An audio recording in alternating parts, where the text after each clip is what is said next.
Hey guys, welcome back. We have ourselves here, along with myself and Benjamin Aloysius Nisman. We have his opponent this week in the championship matchup, Michael Cornelius Haber. Welcome back to the show. Hey, thanks for having me, Joe. Yeah, not a problem, man. Why don't you tell us what it means for you to be in the championship here, and what it means to be facing off against our commissioner and our good friend here, Benny. It's an honor to be back. 2012 was the last time Ben and I squared off in the finals, so it's pretty cool to, relive that moment. And I'm sure Ben would like a different outcome. But it's definitely an honor to be here. There were weeks this year where I thought I was kind of dead in the water. So, as it is for all managers who go through the ups and downs of the season. But, it was a tough matchup against Jason. We have hard fight the entire week. So I'm thrilled to come out on top, especially because the past couple of years I've been in the semifinals. I just could not get over that last little push into the finals. So I don't remember last year. I think I was knocked out by maybe a category. I think it was like a 10-9 or 11-10 loss in the semifinals. So, it definitely feels great to be back here. And I think you guys touched on it in yesterday's show, but the competition just keeps getting more and more intense every year. So to make it this far, it's definitely an honor. So I'm thrilled. So, Mike, it's been since 2013 since you were in a final. You were going for back-to-back then. So all of a sudden now you're in this story again. The rematch of 2012, like you mentioned, an opportunity to start something here as you finally have gotten over the hump. What do you think has been like the biggest benefit to you throughout these years, like going into this year now, as you've basically, aside from 1 year in 2017, you were in the playoffs every year, so you seem to be consistent. What got you to this point where you finally did get over the hump here? I think I touched upon it last time I called in a few weeks ago, but just going for a little bit more balance this year. In the past, I've gone very power heavy as far as hitters go. And I don't want to give away too much strategy there, but very power heavy sort of early on in the draft and trying to load my lineup with 40-plus home run hitters. But this year, I think I did a stronger job beefing up my pitching staff, and I think put more focus into the actual draft as far as pitchers go. It's interesting because I think Joe brought it up yesterday that the other three managers in the Final Four have all traded a lot this year. So I find it's sort of strange. I'm in a position, I don't think I completed one trade this year. So it's I don't know if that's a good thing or a bad thing, but I felt a sort of loyalty to my players, and I think I do that every year. Right? I have trouble trading away players that I think are going to turn it around. I had a lot of offers for Jack Flaherty earlier this year, and it was tough to turn him down, especially when he was struggling like he was. But it's staying. So I guess kind of like the loyalty to your players and the balance that I kept throughout this year. I'm not sure if I haven't really been a trader much in the past. But this year, I don't think I completed one. So I think that sort of definitely contributed to just having faith in the guys that got me here and keeping the faith in them. Yeah, to that end, Mike, the only trade that you actually negotiated was with Frank that got vetoed. It was the DeYoung, Turner, and Bumgarner for Correa, Elias, and JD Martinez deal that got shot down. I'm curious. The last time you were in the finals against Ben was back in 2012. Do you remember anything from that matchup that you can bring to this matchup against him? I remember it coming down to. Ben has to correct me if I'm wrong, but I think that Ben had a pitcher going, and then that pitcher was that pitcher pulled after an inning, or something happened, got hurt. Ben, I think you could probably fill us in on that one. Yeah, I don't know if you're being sarcastic. You actually do know what happened, and you're just pulling a front right here, or actually, if you don't know, but I'll tell you anyway, that Jared Weaver got thrown out of the game for throwing inside, and he was taken out after an inning, and I don't even think he finished the inning, and I lost by 1 inning pitched in the finals. So that made us tie. If I just pitch another inning, we tie that category, and you don't win that category, so I end up winning. And that's how it ended, man. A Jared Weaver being thrown out of the game. You got screwed by an angry umpire, Benny. That's disappointing. And I was absolutely being sarcastic. I will never forget Jared Weaver.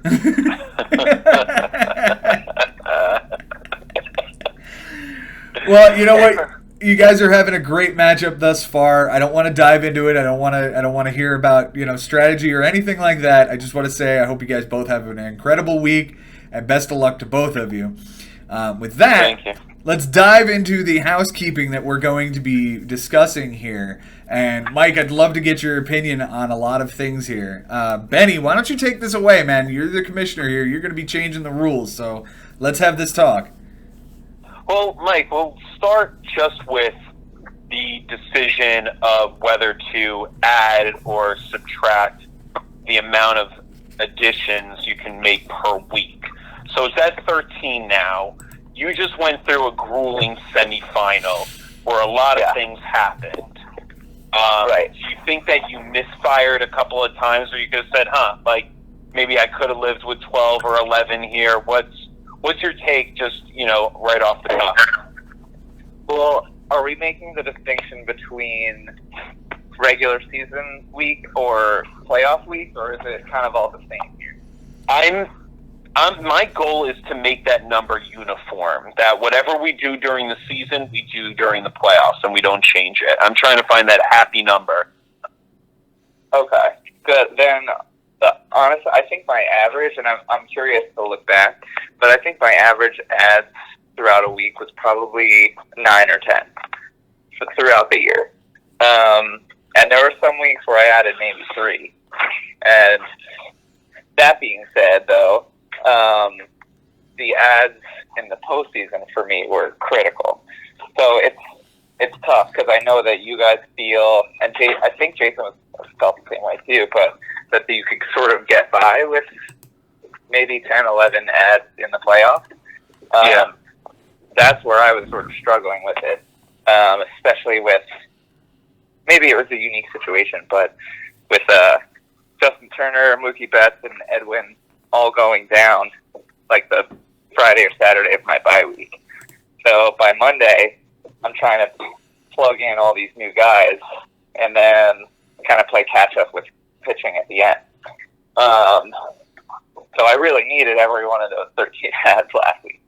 But that being said, during the regular season, I was definitely able to survive with fewer than 13. Absolutely. Is it possible that because you and I had a bye week, and I'm not saying you can foresee that you wouldn't have the opportunity to use those guys as much, but I know I didn't use my 13 moves during my bye week. I'm assuming you did not either. Were there possibly droppable guys for you to have, like an extra position player here or there that you wouldn't necessarily have to use a move on maybe in the semifinal? Yeah, I mean, it's definitely possible. I mean, the other thing to consider is, and I know we spoke about this, but the other thing to consider is, all the benchings that happened these last 2 weeks. When teams either clinch or teams are so far out of it that they're resting players. So, I mean, yeah, I think I could have gotten by. the timing of when those 3 or 4 key players that I had went down, I think it was either Friday or Saturday of the bye week. So I was like scrambling by the end of the bye week to compensate. Got it. Because like next year, they're not going to expand as much. They're only going to 28 players. So I figured if anything, that might help us, even in the later weeks, like week 23, 24, and 25, that they're still forced to kind of play who's ever on the roster. It's not just like, oh, this random pitcher is coming in that we've never heard of. Like, you have to stick to the 28 that you have. Right. Yeah, I think the shrinking of the roster is definitely going to help us. What number were you guys considering dropping down to from 13? It was either 12 or 11. Okay. Just because of these unique situations in the playoffs. Mm-hmm. Yeah. I think it's a situation that people could get used to also, especially if you have the early weeks in the regular season to really adjust to the 11 or 12. Just like we all adjusted to 13 here. Right. I like 12 in just the natural sense of that it's an even number, it's divisible by 2 and 3. Like you can look into, okay, if I do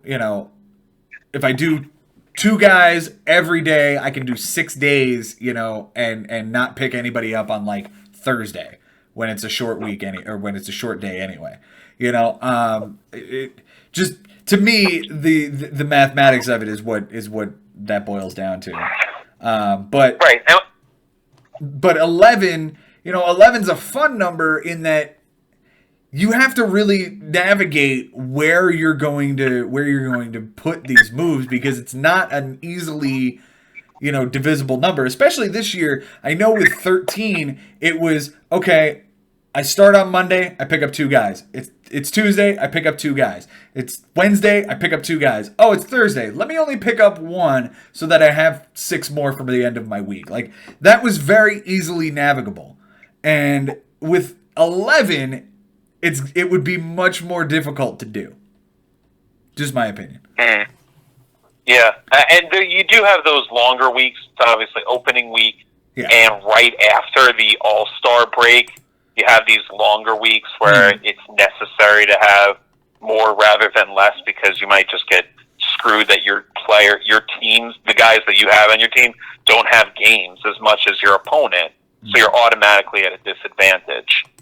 So these things are important, but it's all in relation to, how do we deal with the fact that, and this is something that Mike even admitted that he didn't necessarily notice, it's that at 3 a.m., Joe, you can pick up guys, and it's before anyone else can get to those starting pitchers. So how do we make more starting pitchers more available on the day for everybody? So maybe lowering the amount of moves is that to me would be the way to do it. Yep. And then it's a matter of, is 12 enough? Should it be 11? Would that even be more helpful to fix that problem? I mean, would adjusting the time do anything, or is that not really an option through Yahoo? Well, that's something I don't know. Like, I don't remember seeing that. If there was a time that we could all negotiate and find together, of course, like, that's something that we could talk about. But let's hypothetically say that that's something that we can't even deal with. Like, it's not something that's an option. Yeah, which I'm pretty sure it isn't. Like, I'm pretty sure Yahoo just sort of arbitrarily says, okay, 3 a.m. Eastern, 12 Pacific, like, it changes days. Go. I don't think we can arbitrarily say, oh, well, September 26th doesn't technically end until 8 a.m. on September 27th. Like, I don't think that's really a thing that we'll be able to do. But, if that were an option, it would probably be the best option. For as far as the moves is concerned, I think 12 is a great step. I like 11 more because of that it being a prime number, it being this really difficult to navigate type situation. I think it's doable. No, I was just gonna say I think it's doable. I think it's something we could adjust to, and I think it'll add an extra challenge for managers who maybe are a little bit newer and are used to streaming as much as possible. So it's an extra challenge, and I also think, weren't you guys considering, or Ben, were you talking about adding a pitcher slot instead of the starting pitcher slot? Well, that's going to go into when we're going to talk about the innings and what's the appropriate innings. But right now, this is a perfect time for you and I to think about, like, right in the circumstance that you're in right now. I don't know if 11 would work out for you. I don't know. Like, you'll be able to tell me, and I'll be able to tell you how we would have felt like with 11 in this final when, a weekend still needs to happen. And a lot's going to happen in these next 3.5 days. So we'll maybe be able to formulate a better opinion. As of right now, I'm feeling like I liked 13, but I could definitely see, because I had so many mistakes during the week, how 11 is possible. But I don't know about this week. Yeah, no, I don't know about this week yet either. But, I definitely think it's possible. The only reason I asked about the starting pitcher or pitcher slot, I think it may affect the streaming of pitchers idea, because I feel like managers would probably draft more of those middle relief or like bulk pitchers next year in the draft, because they're maybe seeing how valuable they are this year for us. But I'm not sure. I mean, it's an option, and they wouldn't have to pick up those guys or stream them later in the week if they draft them. Right. But right, and that's a good point, because at this right now, I'm just wondering what's the best minimum that we can go to, where it's not that we're going to be benching guys on Wednesday because you have most of those pitching stats locked up. So you're trying to find that good number. Like this past week, remember, like Kyle Gibson was supposed to give me length, right? And he starts walking guys, and my goal was just to basically jump over the minimum by like Friday and bench him. And I was like amazed, like proud of myself in a way as a commissioner, but like as a commissioner, because I'm thinking like, wow, if I had just made the minimum lower, like back in the days, I'd have this thing already.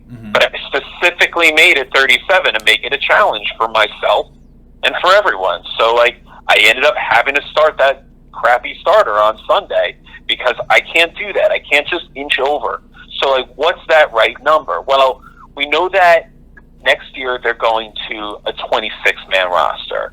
I'm going to assume that most of those teams are going to pick a pitcher. So if that's the case, then we should, number one, we should add a 26th roster spot, because we're the bigs. Like, we try to do it just like baseball. We'll have a 26th round in our draft. If we do a bench player, then it's really going to just take away from free agency, I feel like, for us. So instead of doing that, I'm going to add a relief pitcher spot. So a 10th pitcher spot. So now we'll have 6 relievers. So with 4 starters, 6 relievers? No. So then with that, I'm going to take one of the starting pitcher spot away and make it just a P, which you and I have talked about, Mike, and Joe and I have talked about. But there are certain pitchers like Chance Adams, and there's certain players that actually weren't in our world because they only had the P eligibility. They didn't have the SP or the RP. And I feel like every single player that plays baseball should be in our world. That's for one. Number two, it's just cool. It's almost like our utility pitcher now. That could be a 7th reliever for you. Not to mention, if you want to make SP relievers as well, you have that option as well. But automatically, if we do that, what's the better number? So my number right now is 42, which is 5 from where. So we're adding a relief pitcher. We have that 3-batter rule coming up. That might be a little tougher for us to navigate through. So that's where my hesitance on making it too high of a number, but still wondering what's the good number that we can get it at, where we're still not benching guys on Wednesday, Thursday because we have everything locked up, but it's still not too much that, you know, when we need a starting pitcher on Sunday, someone won't make their minimum. Right. So I think I have some input here as far as that's concerned. As you, Benny, know, I play a lot of satellite leagues just to get access to other players, just to get, you know, my mind on other players from time to time. This year I did 7 other leagues without any kind of real deep dive into them or anything like that. But one of them was a Yahoo private league that had a spot open, and their minimum was 40 innings. And it was a points league, and there's a lot more to all of that. But they only had 10 moves a week. So it's very similar to what you're talking about here. You know, a little bit more on the inning side and a little bit fewer on the move side, but this is very similar to what you're looking at. The scoring system was a bit different, as where it weighted relievers heavily. So I stacked that roster with a ton of relievers in the draft, and would do what I do in the bigs, is stream a ton of starting pitchers, and that was my 10 moves. I just sat with the offense that I had, and for the most part, rotated out a pitcher every day. And for the record, I'm in the championship of that league without even trying. The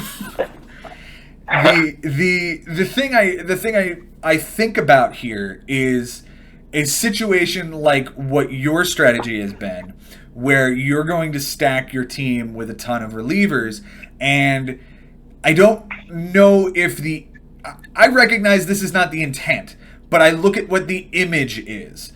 The image that we're giving is, okay, we're going to add a reliever spot when the commissioner already stacks his team full of relievers.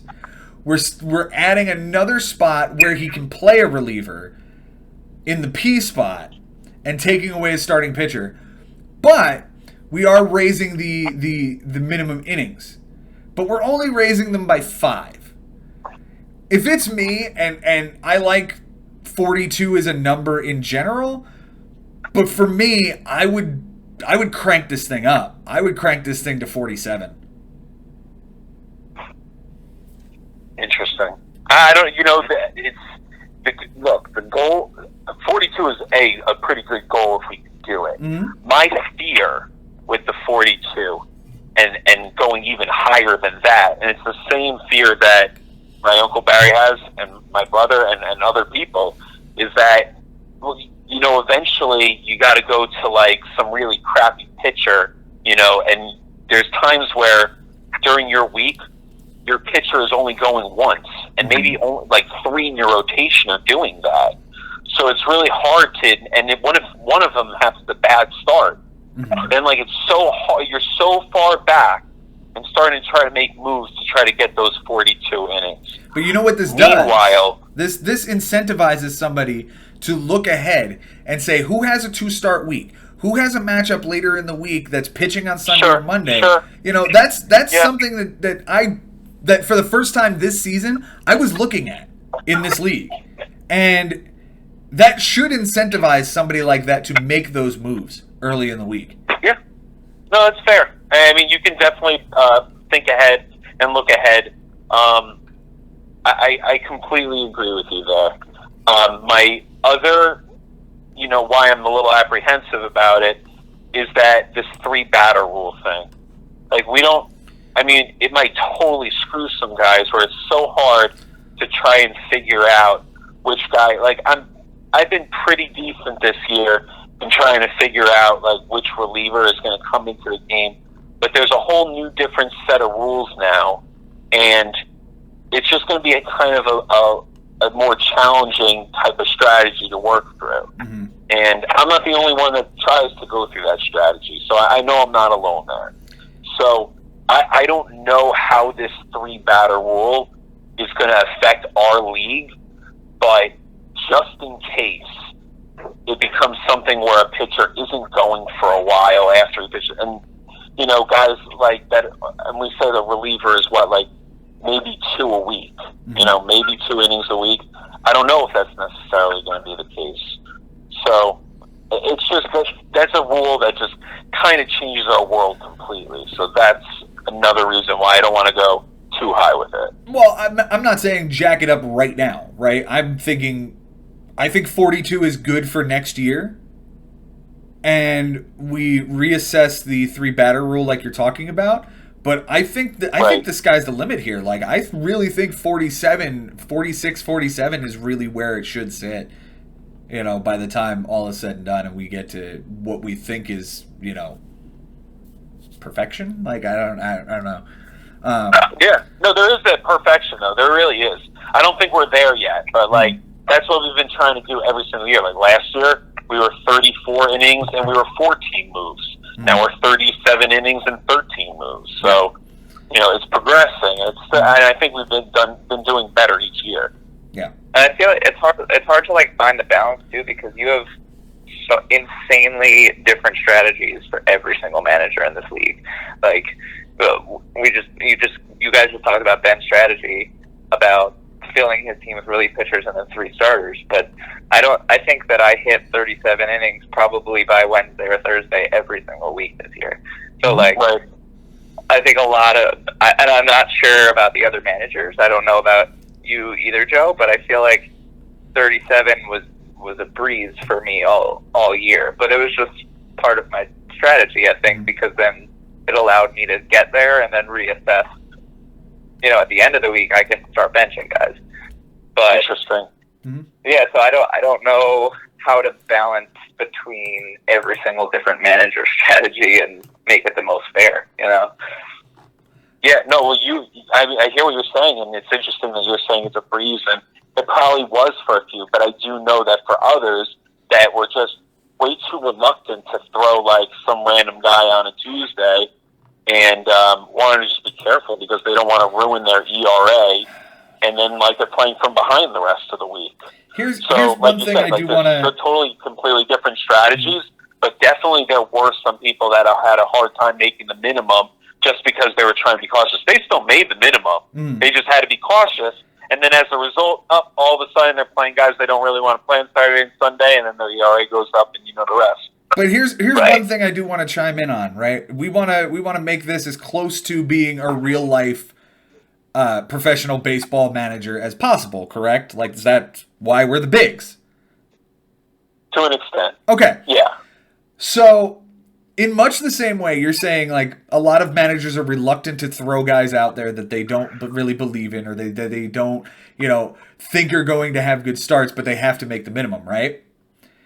Right. Do you think the Colorado Rockies really wanted to throw a bunch of like scrub dudes from Double-A in Colorado against the Dodgers this year, but they had to because of injury and because they have to throw 9 innings every day? That's sort of what this is. Like, you have to play the game. Like, I agree with you. No, I agree with you. Like, you could be reluctant to do it, but again, at the end of the day, like, I'm sure the Colorado manager, the first time he looked at Tim Melville's milkman body, was like, okay, and we're facing the Braves today? All right, 16-4 final we got coming up. Like, you just have to bite the bullet sometimes. I hear what you're saying, man. It's at some point you had that opportunity to pick the right guy during the week to help your ERA, to maybe give you a win. Every week you go into free agency. I mean, we don't do it. And you're too busy like looking at what's ever on the bench and this and that. But like, you could do a whole thing. And if anyone picked up this guy, you know, I said it last week. It's like the week before, and it goes for the final as well. The championship team is in free agency. If you make the right roster moves and you make the right pickups, they're there for you. And same goes for the playoffs, because even now more guys are available because we've locked the teams that are out of the consolation bracket, which will be the next conversation. But no, I just think that the championship team is still in free agency, and there's always that ability to pick up that pitcher to get you the win, to get you the innings that you need to get close to the minimum, or that hitter that's just going to go off and go on a hot streak and carry your team one week. Yep. Just looking at, and again, this is hindsight, but looking at a day like today, right? It's not a very stacked schedule today because it's Thursday, but you look at the available pitchers today, and I see no less than 3 that on paper would be viable starters on my team if I were in the finals right now. And one of them had a terrible start, but the other 2 were very serviceable, Right, but the point is, how many are available? 2, 4, 6, 8. That's a lot. Yeah. On a short day. That's a lot. That's 8 on a short day. That's probably 2/3 of the game's total. Right. So now this is a perfect transition to when we talk about locking who doesn't make anything close to competing for a World Series. Once, the top 6 are, in 20 after week 22, what do we do from there, guys? I'm still with locking it down, but I'd like to hear what Mike has to say. I think I'm on board with locking it down too. However, just to play devil's advocate, I have been in those consolation brackets, and I get it. It is about the championship team, but I do like. I don't know if you guys are the same, but you try to keep the season going as long as possible, even if you're out, because once this 6 months is done, it's deep depression until the next 6 months. Mm-hmm. So I feel like you still want to compete, even if you're in those consolation brackets. And for some managers, I feel like it's still exciting. It's still fun to go for 5th place or go for 7th place. But I think that's just the devil advocate side, because I've been there. But I see both sides, and being in the championship now, it's really nice to sort of have whoever is available in free agency and just compete with you two, right? But if we're being consistent, and again, I go back to the argument of, for all intents and purposes, we're trying to make this as realistic an experience as possible of being a manager. You don't see, next week, you won't see the Colorado Rockies putting somebody on the DL and calling someone up from AAA, or cutting somebody and signing somebody to a minor league deal. You're not going to see that. But what you will see is roster changes from the Atlanta Braves and the Dodgers in between rounds, right? Those are things that happen. So again, if we're being consistent, then yes, those teams that are out of it will get locked, because they can't do it in real baseball. Why would we do it here? That's a great point, Joe. It's just a matter of what happens towards the end of the season. We know that towards the end of the season, the eligibility of people, it just becomes scarce. Mm-hmm. And this was the perfect way to try to figure out a way to play fantasy baseball as long as possible. And I know a lot of fantasy baseball leagues, they're done after last week. That was their final. They do what we talked about and consider doing. That's the next thing that we'll talk about, and that's cutting the season shorter. But we try to get that grind of the 22 weeks and play all the way to the final day, And it seems to have worked out for this long, even through times when we were making moves the day prior, Even, there was no pickup limit, there was no minimum. There was no, minimum was 25 innings, but come on, right. It's amazing that we didn't figure out an easier way to just get to 25 back then. Jay Ferraro is the man who came up with that idea. Jay Ferraro said, only 25? Let me stream a bunch of relievers. Yeah. He's the one who manipulated it. He made a rule have to happen, and from there, we've become better managers, and we've adjusted as a result. And we're going to only continue to kind of trump the system as best as we can. Mm-hmm. So, we have to continue to just try to find another way to make it more challenging for each other. Mm-hmm. What was the topic? Well, we can talk about shortening the season or the locking up? Right. Shortening the season. I don't know.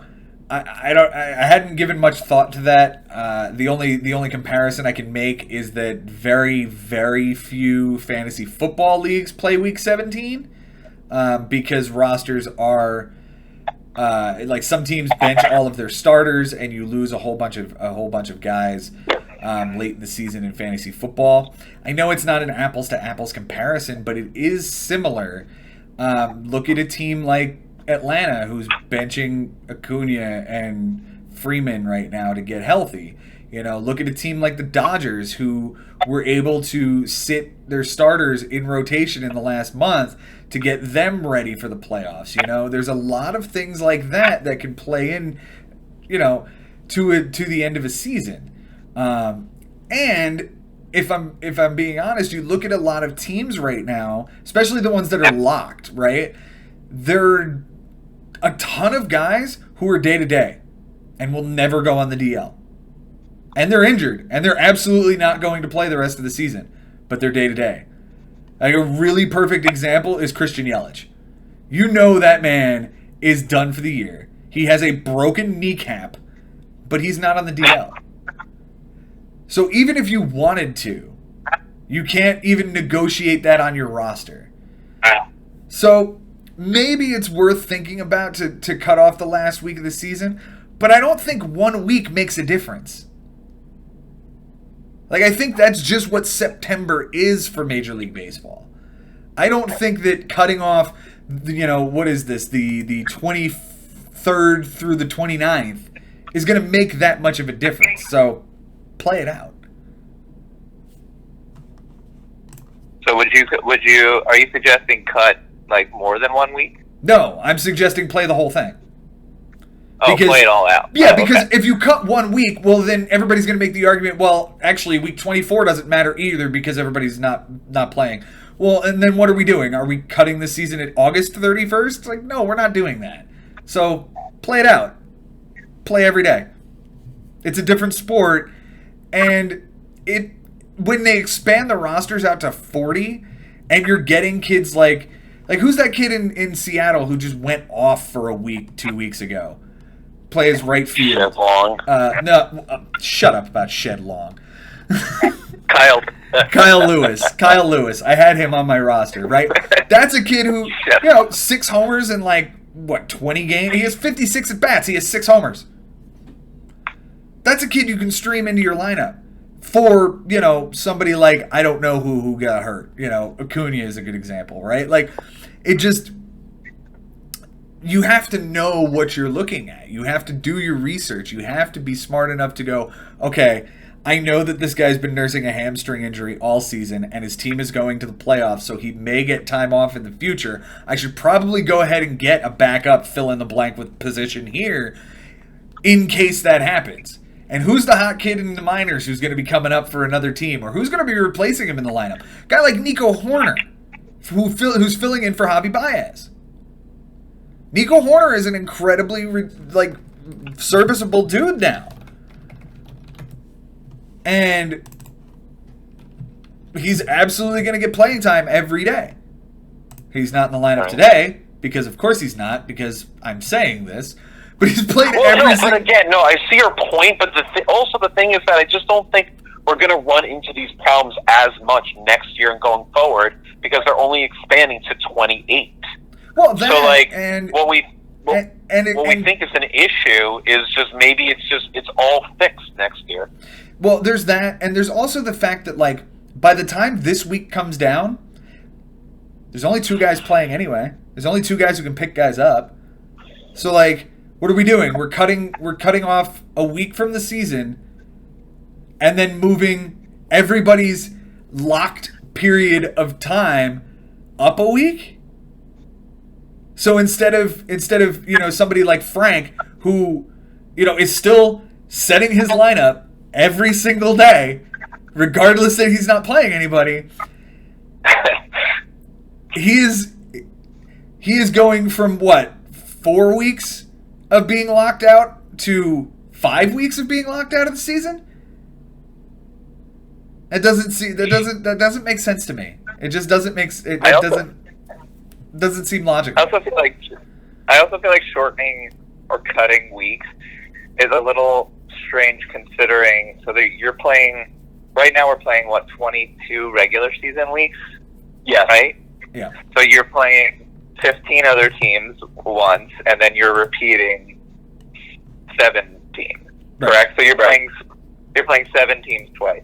So if we're cutting the season down, then you're only repeating against 5 or 6 teams, and you could really get the short end of the stick if you're one of those teams playing the first place team twice, and no one else is doing that. Right. So Yeah, I mean, I feel like part of you look at somebody. Yeah, you look at somebody like look at somebody like Chris Levy.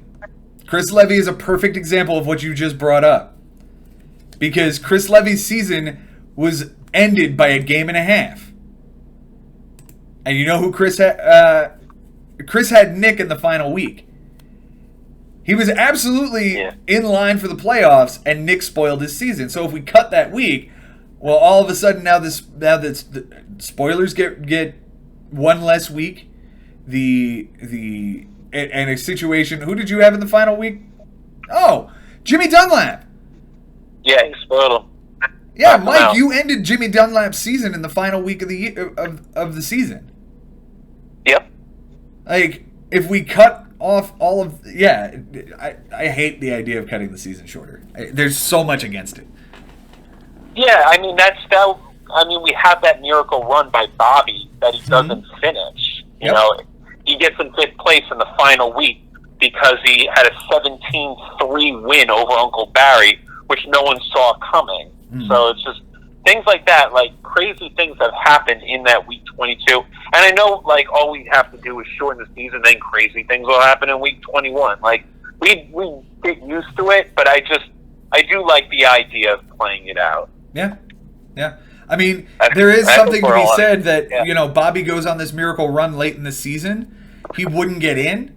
But had he been in, that 15-5 matchup would have been spun forward to the first round of the playoffs. So there's that. But, you know, again, it's I hate everything about the idea of shortening the season. It makes things easier for people. Like, oh, well, not all the stars are playing, and there's a bunch of guys I've never heard of playing. Okay, we'll learn about them. Like, find out who's good. You know, look at a guy like Randy Drobnak or Dobnak or whatever the dude's name is. He's now played against Ben twice and put in really solid starts. Yeah, he's kicking the crap out of me, that guy. Like, and who is... I would not know this child if I fell over him in the street, but he's put in 2 really good starts for Minnesota.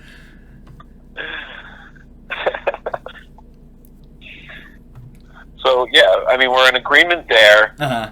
We know the inning minimum needs to be moved. Uh-huh. Do we like the idea of adding the relief pitcher spot and switching an SP to a P? Like, is that a good adjustment to the alignment of our roster? I like one. I don't like both. For much the reason I said, like, the image is that you're opening up more opportunity for Ben to draft 7 closers and be able to play them all.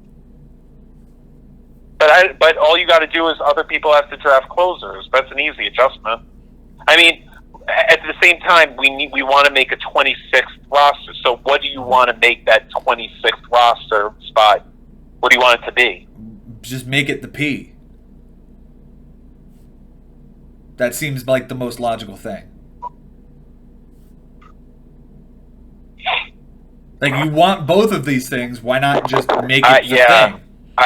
Well, the only difference is that I'm switching an SP to an RP. You know what I mean? Like, it's just because of the inning minimum problem. That's the reason why I felt like we have to add a reliever. But I don't know. I just don't know the answer. You know, we only know by, like, trying it out. Sure. You know, and seeing. Sure. Mike, so just to clarify, next year it would be 3, according to what you're saying, Ben, 3 starting pitcher slots, 6 relief and then 1 P? That's correct. Okay. So just a hypothetical then, if you have, like I have had this year sometimes, like 4 starting pitchers going in one day, Mm-hmm. you could still get those in, but then you would have to, if you had 6 relief pitchers, bump one of them to the bench, kind of a thing. No, you have 7, you would bump one to the bench, is what you're saying. Yeah. So if you had 7, you would bump one to the bench. Right. Yeah, I mean, I'm on board with the P, adding the P. I don't know about the relief pitcher swap. I feel like we're all scrambling to find those starting pitchers that have relief eligibility anyway. So adding the P, I think just like, I don't know, evens the playing field a little bit, because there are many times this year where, like, obviously when all 16 managers were able to add free agents, there were times this year where there were no starting pitchers available that had relief eligibility. So I feel like that extra P spot can definitely take care of that issue. Right.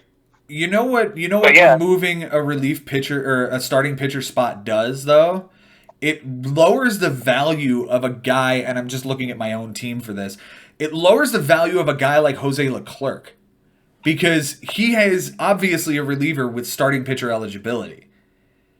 And to have that many relief pitcher spots and the P spot on top of it, that's 7 slots I can flood him into without having to touch my starting pitchers.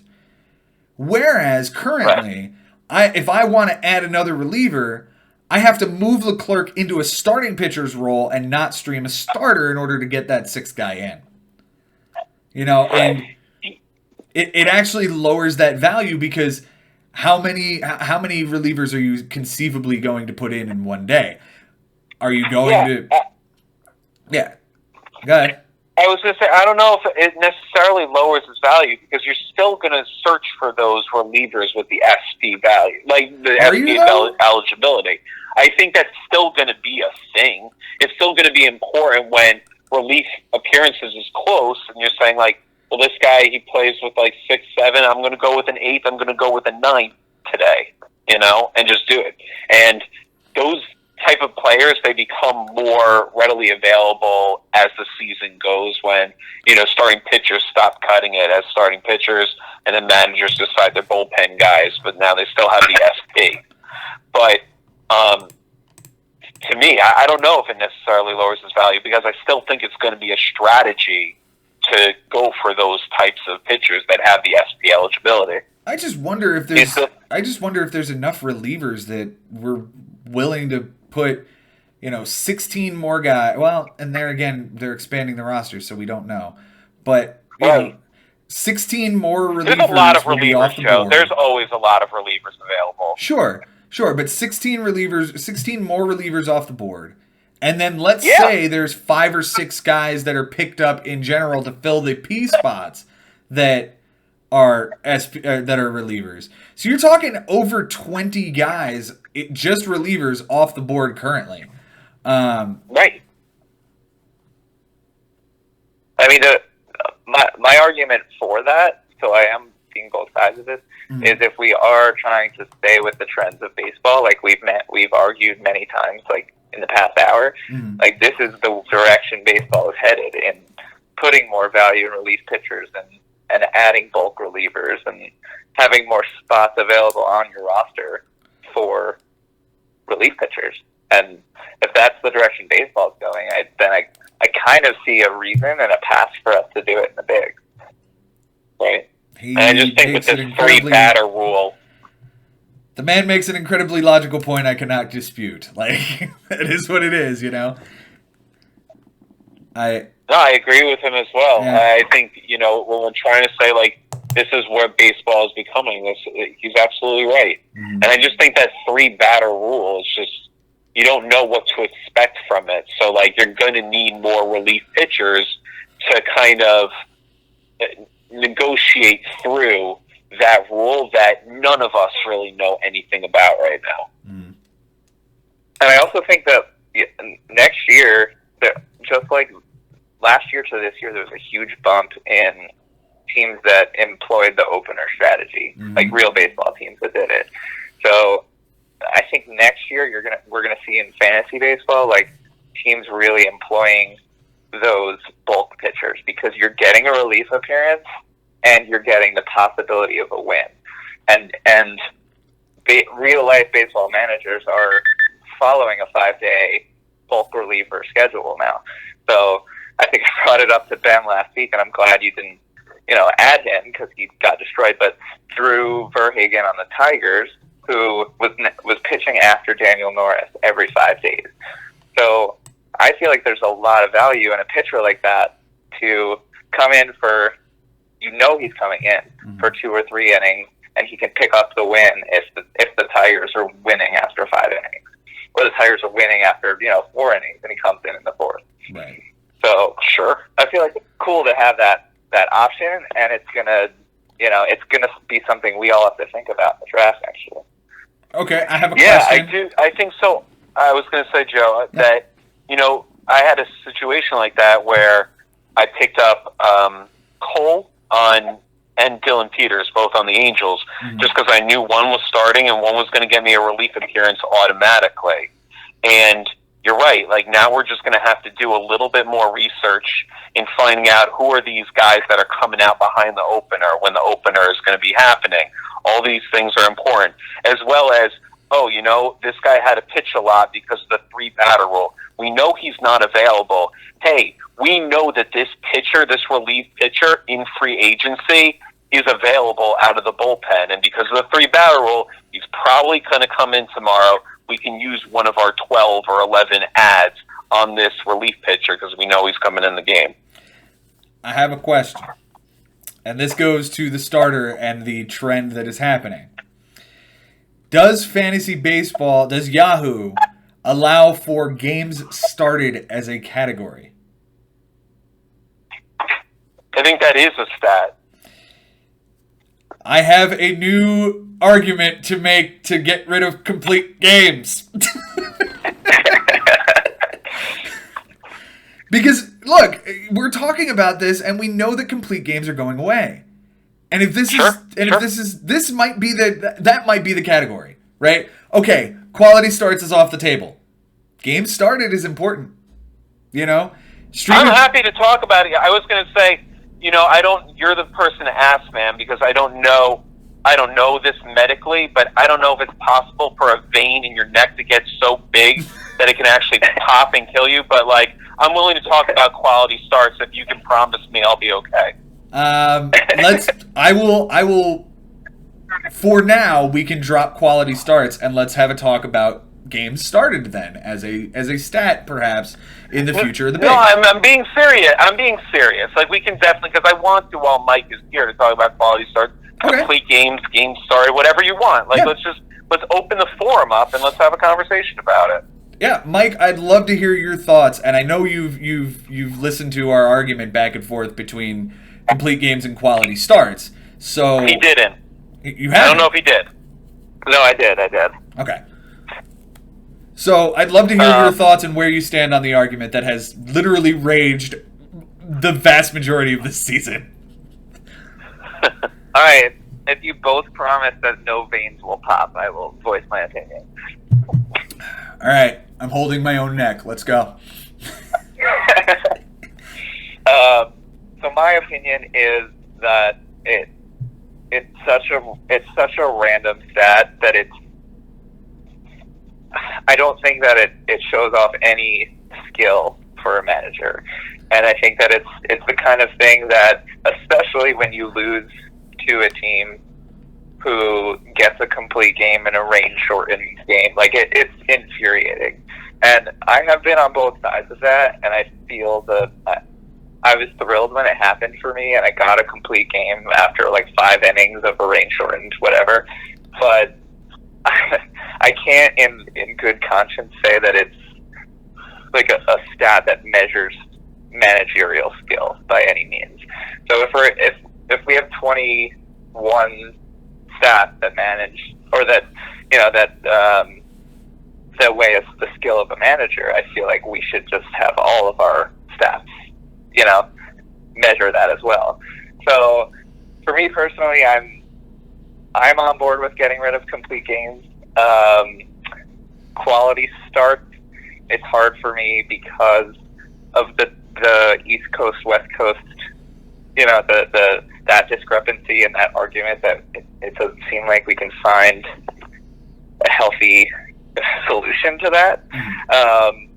Because if we are scrambling and fighting for quality starts on a Saturday night going into Sunday, especially during the school year when I'm, a teacher and have to wake up and going to bed at 10 o'clock, I can't stay up till 3 a.m. and pick up starting pitchers or stream starting pitchers for quality start. So I think to an extent you can do your research and search for guys that have a two start week. But at the same time, when you're fighting to finish off 1 week, it's hard to sort of look ahead always to the next week, especially if we're shortening or cutting down on the amount of moves that we have. So I'm very much on the fence about quality starts.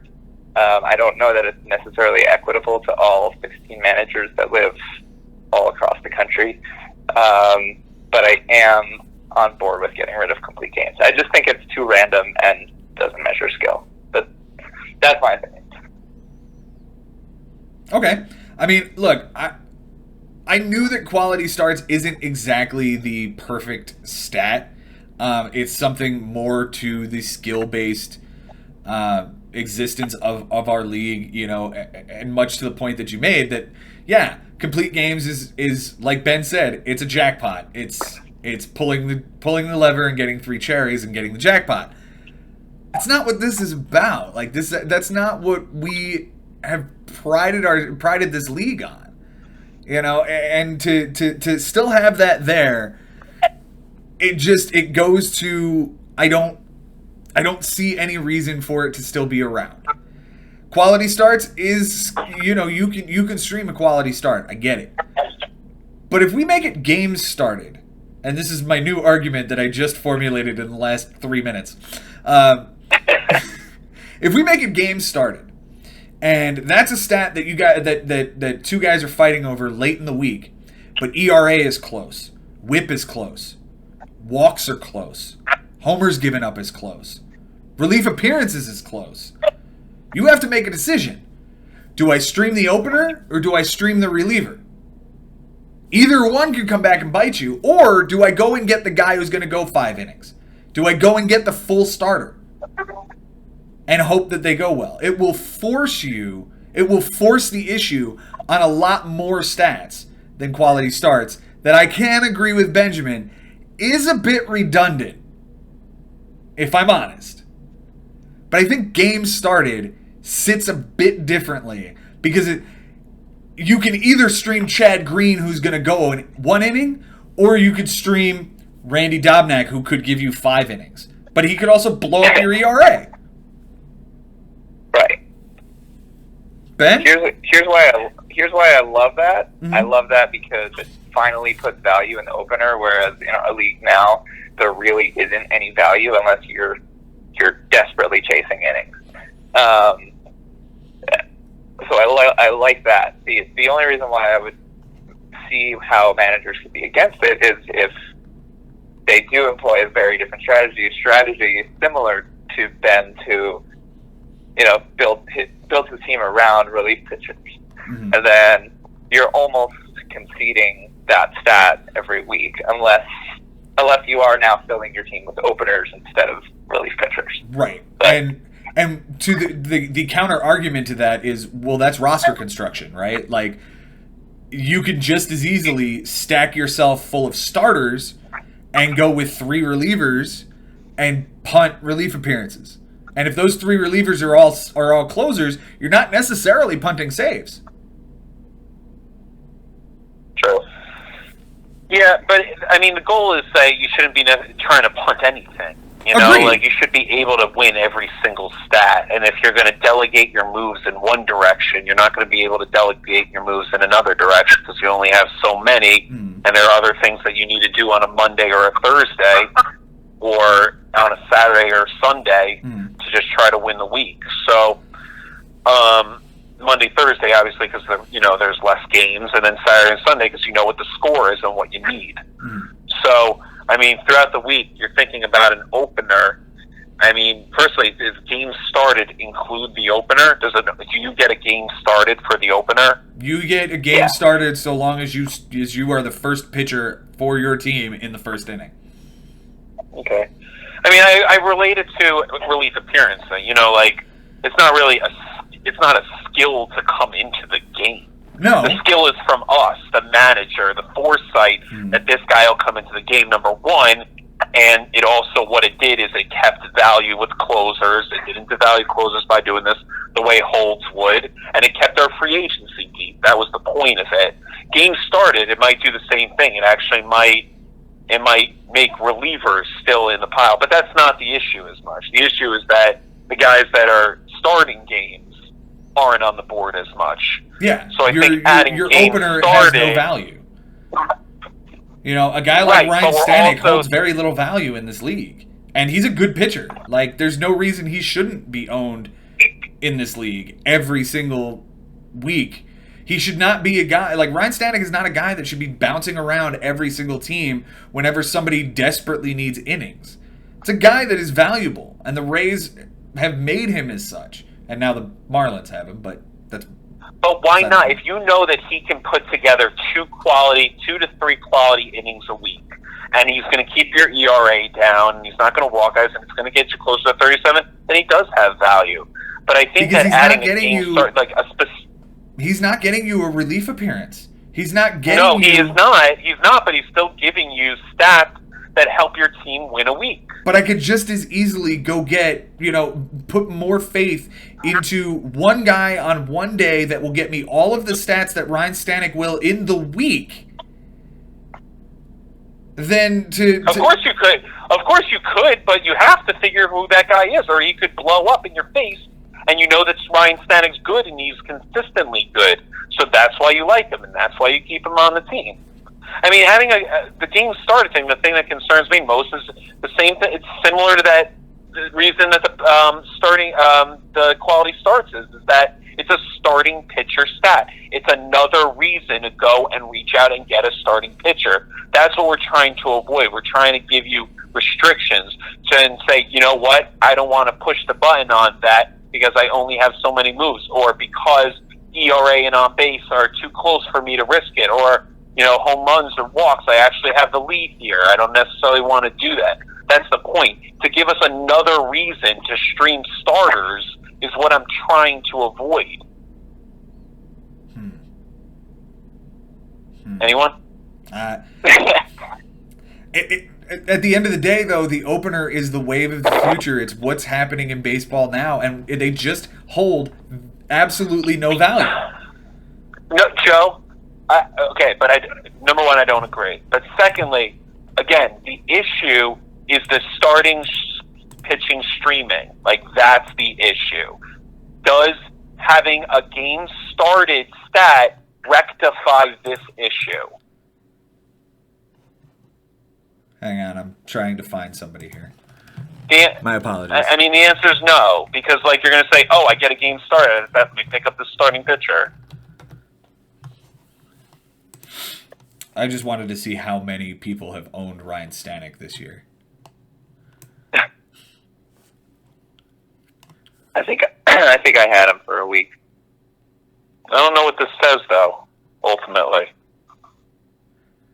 Actually, Mike, you're the most recent person to own him, and 7 different managers have owned him this year. Okay. Yeah. And it looks like Miami is using him as a real reliever now, but that's beside the point. What it boils down to is that if 7 different people own him, and he hasn't even been as good as he was last year, but that's also beside the point. What it boils down to is that if Major League Baseball teams are going to utilize this strategy every day, or some days, at least once or twice a week, why is this, if we're staying consistent, and we talk about the roster construction and why we're adding another spot, and shortening the season. We're not going to do that because Major League Baseball doesn't do that. If we're going to stick by that logic, then why are we not incentivizing these types of players? I explained that to you. I don't think... Because... all you're saying is that, oh, well, I'm trying to devalue streaming a pitcher. A pitcher has to go every day, Ben. Sometimes you don't have a choice. I agree with that, Joe. But the point is that there's enough of a reason to pick a starter. We don't need to give another reason to stream starters, because by doing that, there's going to be less in the pile for people. The point and the issue right now is that there's less and there's not enough. And those East Coast, West Coast people, just like Mike was saying, with quality starts, you can say the same possibility could occur from games started, because it is a starting pitcher stat. And the whole point is to try to regulate that, to try to make sure that almost every day there's over a handful of starting pitchers that no one wants to touch. I just go back to my statement of, then find your two start pitchers. Find guys who are gonna pitch late in the week and pick them up early for their first start, and bench them if you don't want them in their first start. Be forward thinking. There's other ways to get what you're looking for. Making sure that there are always guys in the pile. Sometimes there aren't. And that's what it boils down to. Like, I don't think we need to cater towards somebody who's saying, well, I can't find a pitcher. Well, you had 6 days to find a pitcher. And you're complaining about Sunday? Yeah, but you don't know what you're going to need on that. Like, on Tuesday and Wednesday, I don't need to spend a move on a starting pitcher. I need to spend it on something else that I need that day. And that's why you have these fewer moves. You need to use your moves wisely. I get it. That's what this boils down to. If you're going to tell me that the reason that we are devaluing the opener situation is because you want to have more starting pitchers in the pile, all I'm going to counter with is, well, then you have 6 days before Sunday to make a decision on somebody, and you didn't. And now you're on Sunday, and you need somebody, and all that's there is Ivan Nova against the Yankees in Yankee Stadium. Congratulations. That's the bed you've made. But we don't need to add a stat in order to fix the issue. There's enough stats.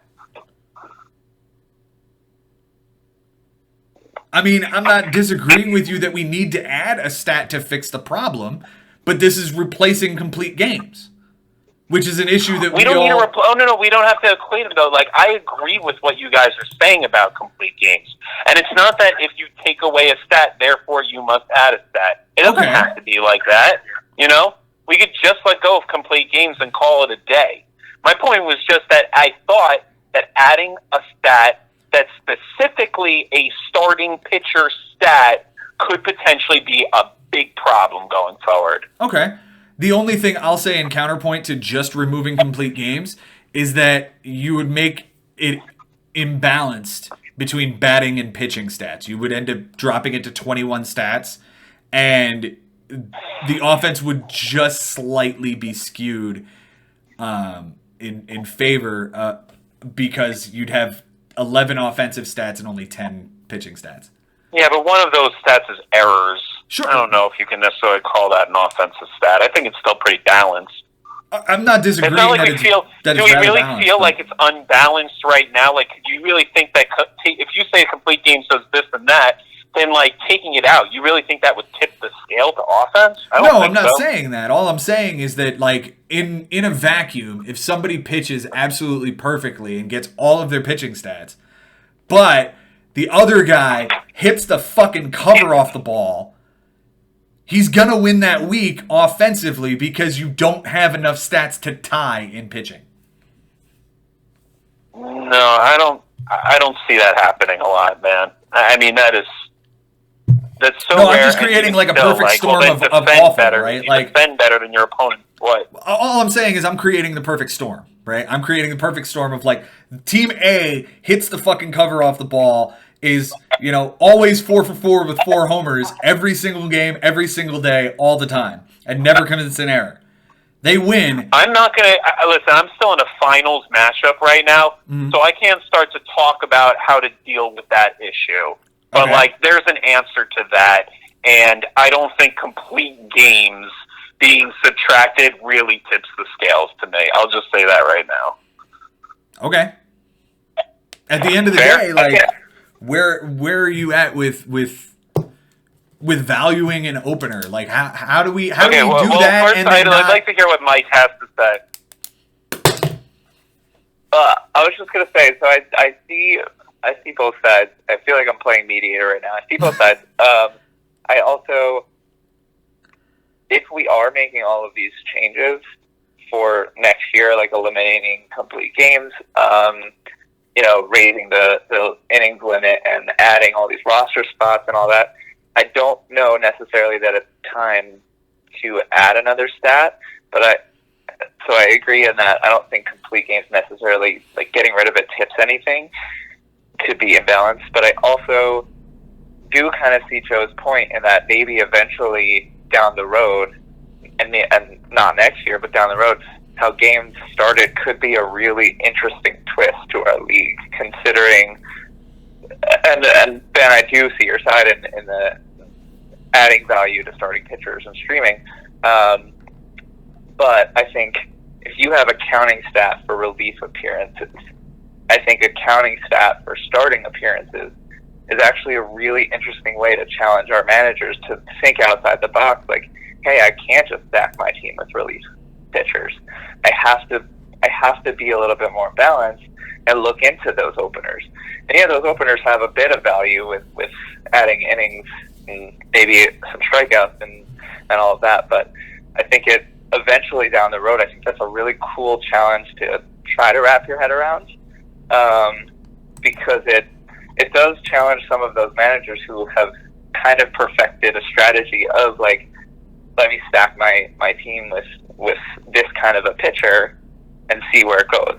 That's all I'm saying. I think that it's something to consider, but I don't know that it necessarily makes sense if we are making all of these changes and then all managers need to adjust next year. Well said. I'm not necessarily go ahead. I see the benefit of it. I see the potential strategy of it. Similar, now quality starts. It's something that, by the way, I will say, it tells the skill of a pitcher more so than a win. And I've always I've never said that wasn't the case. That was never my thing. It was just a matter of what works for the bigs. What are good stats for our league, the way that we play? That's totally what my vision is, what I'm looking out for. I understand completely of the skill of now the manager trying to figure out who's the opener, or who's the guy coming behind the opener. This guy's going to start and give me both innings. Again, I see the skill of the manager, just like I see the skill of the pitcher from the quality starts. Again, it's just a fear of potential and the possibilities of what happens when you add another starting pitcher stat in our league when we already have guys streaming starting pitchers a lot. Agreed. Yeah, I hear that side of the argument, definitely. I'm curious, is there an equal balance between negative starting pitcher stats and positive starting pitcher stats? But I'd have to look at a matchup now. Right, I thought of there was a consideration that I could put in a stat like on base percentage against.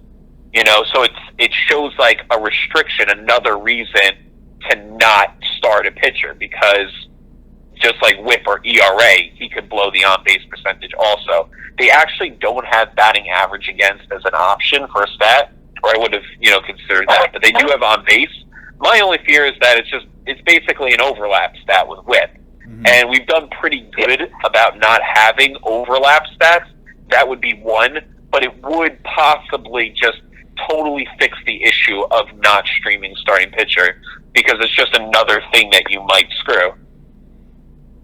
Right, because you're already risking losses, home runs given up against, and Walks. what am I missing? Walks. Walks. And, right. And you're golden with innings pitched, strikeouts, and wins. So right now it feels balanced. And if I see your point, if you add game started, maybe it sort of tips the scale in the, hey, starting pitchers, there's more value in adding them. And yes, it's less risky. Exactly. But I feel like maybe we would, if that's something to consider in the future, think about how do we counter that and devalue starting pitchers in a way that it's balanced.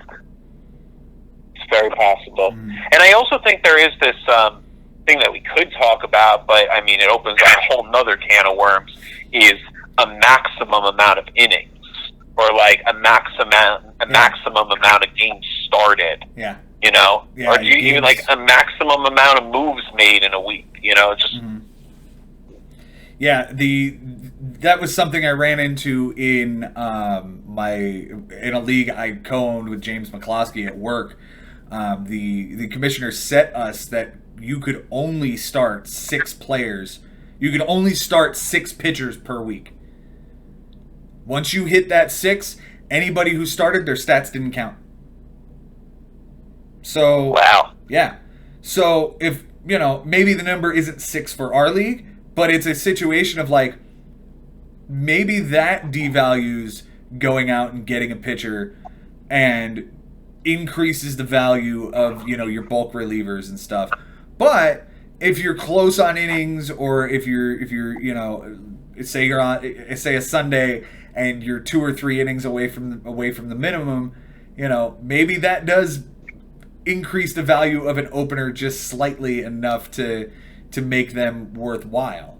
I don't know, but I liked that idea of the game started maximum, because it absolutely took away what I strategized for the bigs. The second I saw I can only stream 6 pitchers and I have 3 starting pitcher spots.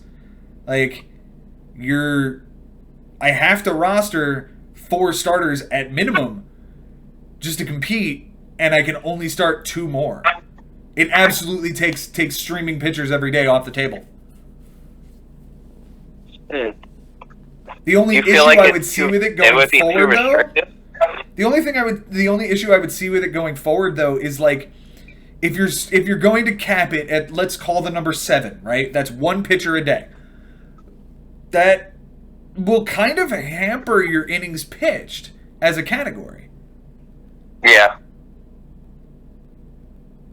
It's pointless to have that category. What, to have innings pitched? Game started?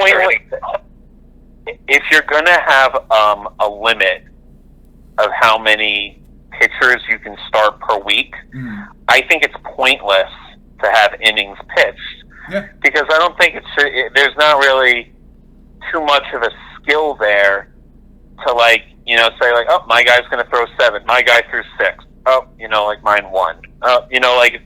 It's every day, things change, circumstantially a guy goes 5 or 4 or whatever based on what he's doing, what the manager decides and whatever. Like, there has been a skill for how long since we've been doing this that, like, you want to use your move, like, you want to go pick up innings pitch, go ahead, go pick up your innings, you take risks by doing it, Yeah. I don't know. I absolutely think devaluing the innings pitched by giving a game start maximum is not something that fits this league. It's because of the roster construction, just because of the way we play. I'm with you on that, Benny. There's no reason to have that maximum and have innings pitched, because those two things are counterintuitive. If I can only start 6 guys in a week or 7 guys in a week, well, then the maximum number of innings I can get out of those guys is 63.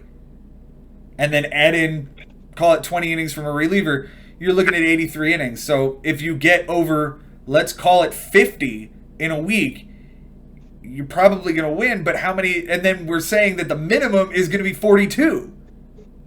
Yeah. Like, it'd be really hard to get there.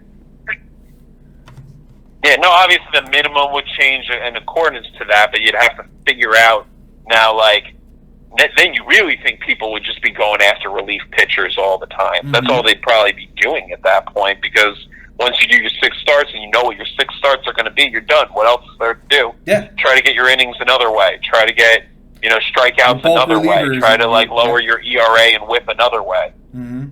Mm-hmm. It would completely change the dynamic of this league. It would be a really, really big swing. And yeah, I like. I don't know if we're ready for it, and I don't think this league needs that. No, I'm with you on that. Mike, I feel like I cut you off before. What was that? No, I don't remember. I think it was just that I feel like it would be a little too restrictive. Yeah. Just all of us in general. Because I feel like any given week, your strategy can change depending on who you're playing against. And I find myself chasing innings some weeks, and some weeks I'm trying to get as few innings as possible because of my ERA. So I don't know. It's just a bit restrictive. Right.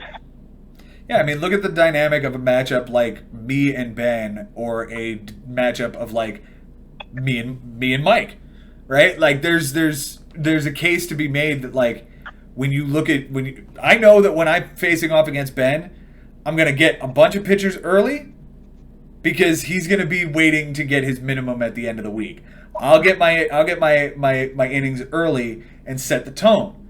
And in the case of our playoff matchup, I got 37 innings by the end of Tuesday.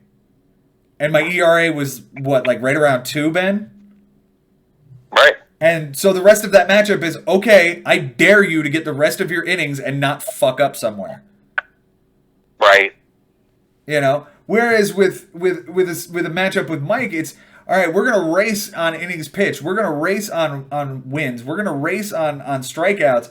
And it's going to be a battle of skill to keep our ERAs down, to keep our whip down. Right, and you want to be able to employ any strategy, any exactly. given week. And having a maximum just cuts that right off, because everybody has to play the exact same way. Right. And I feel like that's kind of what makes our league really cool. Is like, I would consider me and you to have kind of opposite strategies throughout this year. But the fact that we've made it to where we've made it, and now you have 2 teams fighting it out with polar opposite strategies, it's actually kind of cool, because we both have to adjust in a sense for this final. Absolutely. And it's all about, like, how you and I are going to use those 13 moves. We're going to use it very differently. Mm-hmm. Right. Yeah, and if we were to, cap the number of games started, all you're doing is pigeonholing those 13 moves for everybody. Okay, you can only start this many guys, and guess what? You've already got 6 starters on your roster. So unless you're going to bench one, all you're going to do is go after relievers and position players. Like, you're absolutely pigeonholing everybody into the same strategy. Yep. Benjamin, so do we feel like we're? I don't know. Do we feel like we're okay with cutting complete games and not adding another stat for next year? I mean, I'd be fine with that. I don't mind doing that, and I think the argument is strong enough for me to let go of complete games. Like you guys said, a league of this status doesn't really need the slot machine that when you pull the lever it hits 3 cherries. Do we need that in this kind of league? Or should every single stat mean something? And do you feel like you get enough from a starting pitcher going 9 innings by just getting you close to the minimum and doing awesome things for your ERA and for your whip? Is that enough? Yeah, the vast majority, the 9-inning bump alone is enormous, right? And then you add in, because sure, you can have a complete game like Ronaldo Lopez through last week where he only struck out 3 guys, But you could also have a complete game like Max Scherzer throwing 18, 20 strikeouts in a complete game, right? So, and the WHIP being down, the ERA coming down, like the ERA being 0 across 9 innings. I don't think it should be understated exactly how big that is. You know how right. How It's not always in a complete game that way.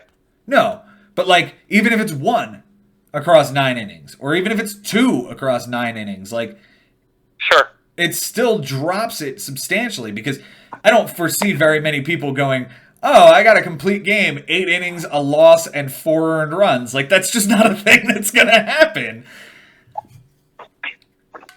Yeah, I also feel like, I mean, I don't know if you guys were following because you had your own battle going on, but on Sunday against Jason, Yu Darvish pitched into the ninth inning. Mm-hmm. So I would have had probably a semifinal. I mean, he was pulled after 8 1/3 because the Cardinals rallied, but to have a semifinal matchup where we're 2 managers fighting it out is almost determined by this complete game is scary, because it's not a skill that's measurable in manager sense. So. Yeah.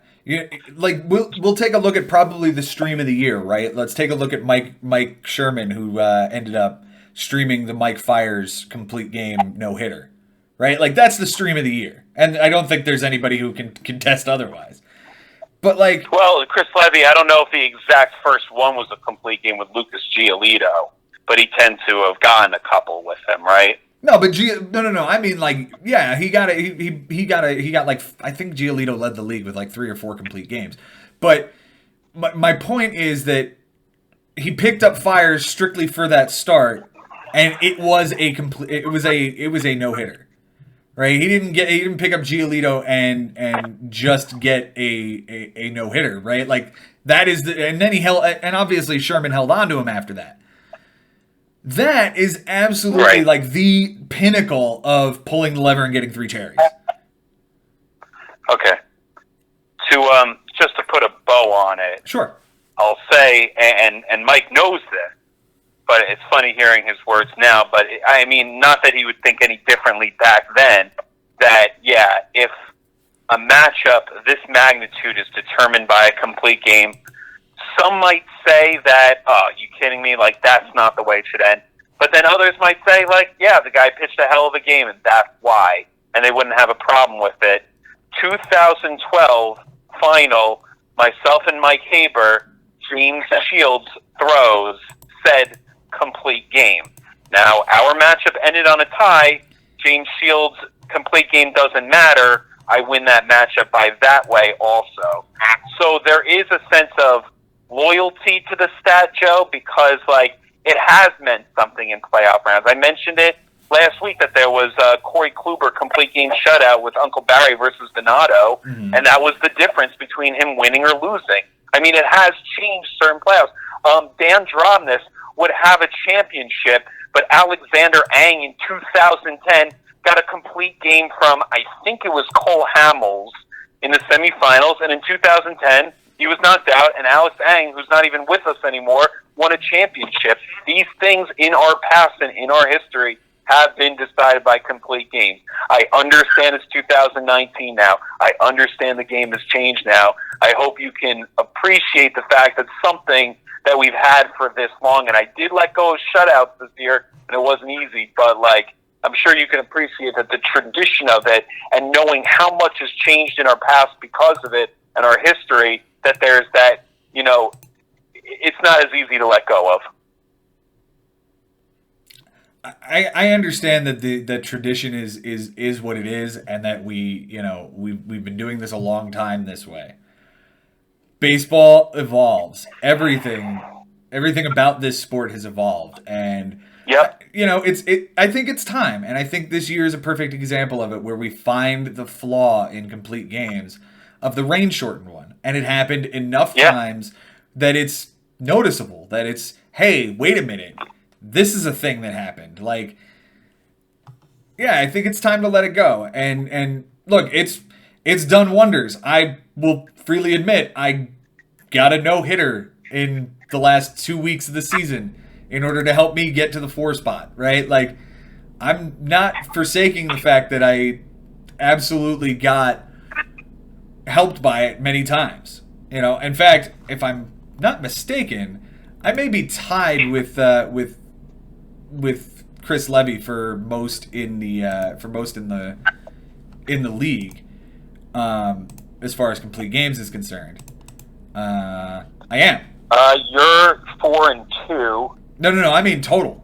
Like, I have 5 total. Oh, total. He also has 5 total. Like, it exists, right? It's out there, and you have 5. Yeah, You got 5, and Chris also has 5. Looks like Chris Levy got 5 as well. Yeah. So like I tied for the most in the league, and it's not like I'm trying to find this stat. It's impossible to try to find a stat like this. But when you luck into it, that's great. And the tradition of finding that pot of gold at the end of the rainbow, to use a different different analogy for a change. Like, yeah, it's nice to have that. But that's not what this league is about anymore. And we've got a ton of incredibly talented managers, and we should be able to have every single guy, top to bottom, showcase their knowledge and showcase their skills. And this isn't a stat that enhances that. Well said. Yeah, I appreciate what it's done for me, but and don't get me wrong, I've won 3 titles. You guys have each won 1 apiece, and somebody's going to get to 2. And we've all utilized this category in order to get there at one point or another. But it's time to move off of it.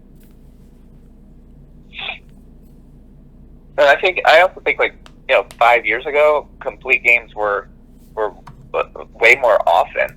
I mean, now it's like you said, it's like finding gold. I mean, I think it made a lot of sense, Ben, and I think that it had a lot of value in this league when it had value in Major League Baseball. But I just feel like if you don't draft one of 4 or 5 pitchers that can actually do it, then it's not possible. I don't think I had any this year.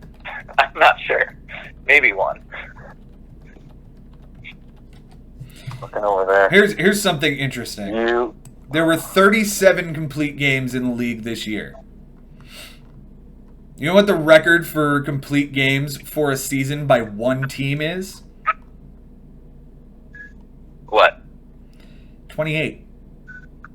It's only 9 more. One team in 2011 got 28 complete games. We had 37 across 16 teams for an entire year. Yeah. This just isn't happening anymore.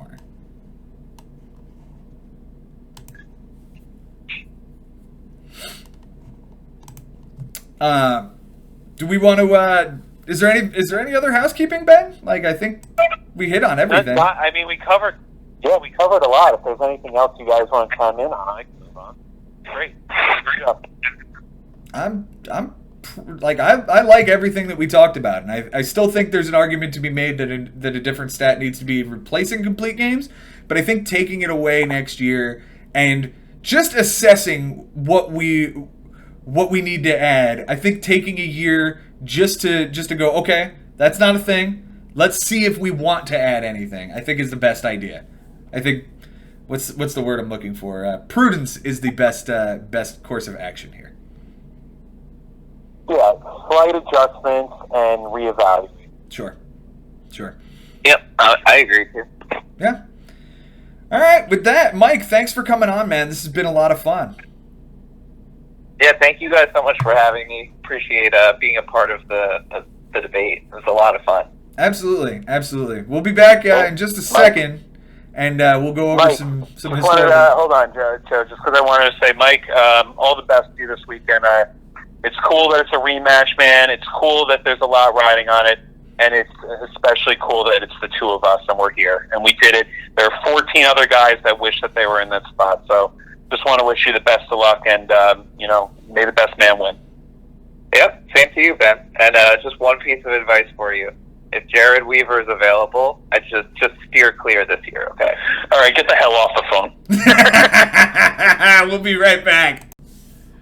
All right, I want to thank Mike for coming back on the show. We've got one more special little segment here.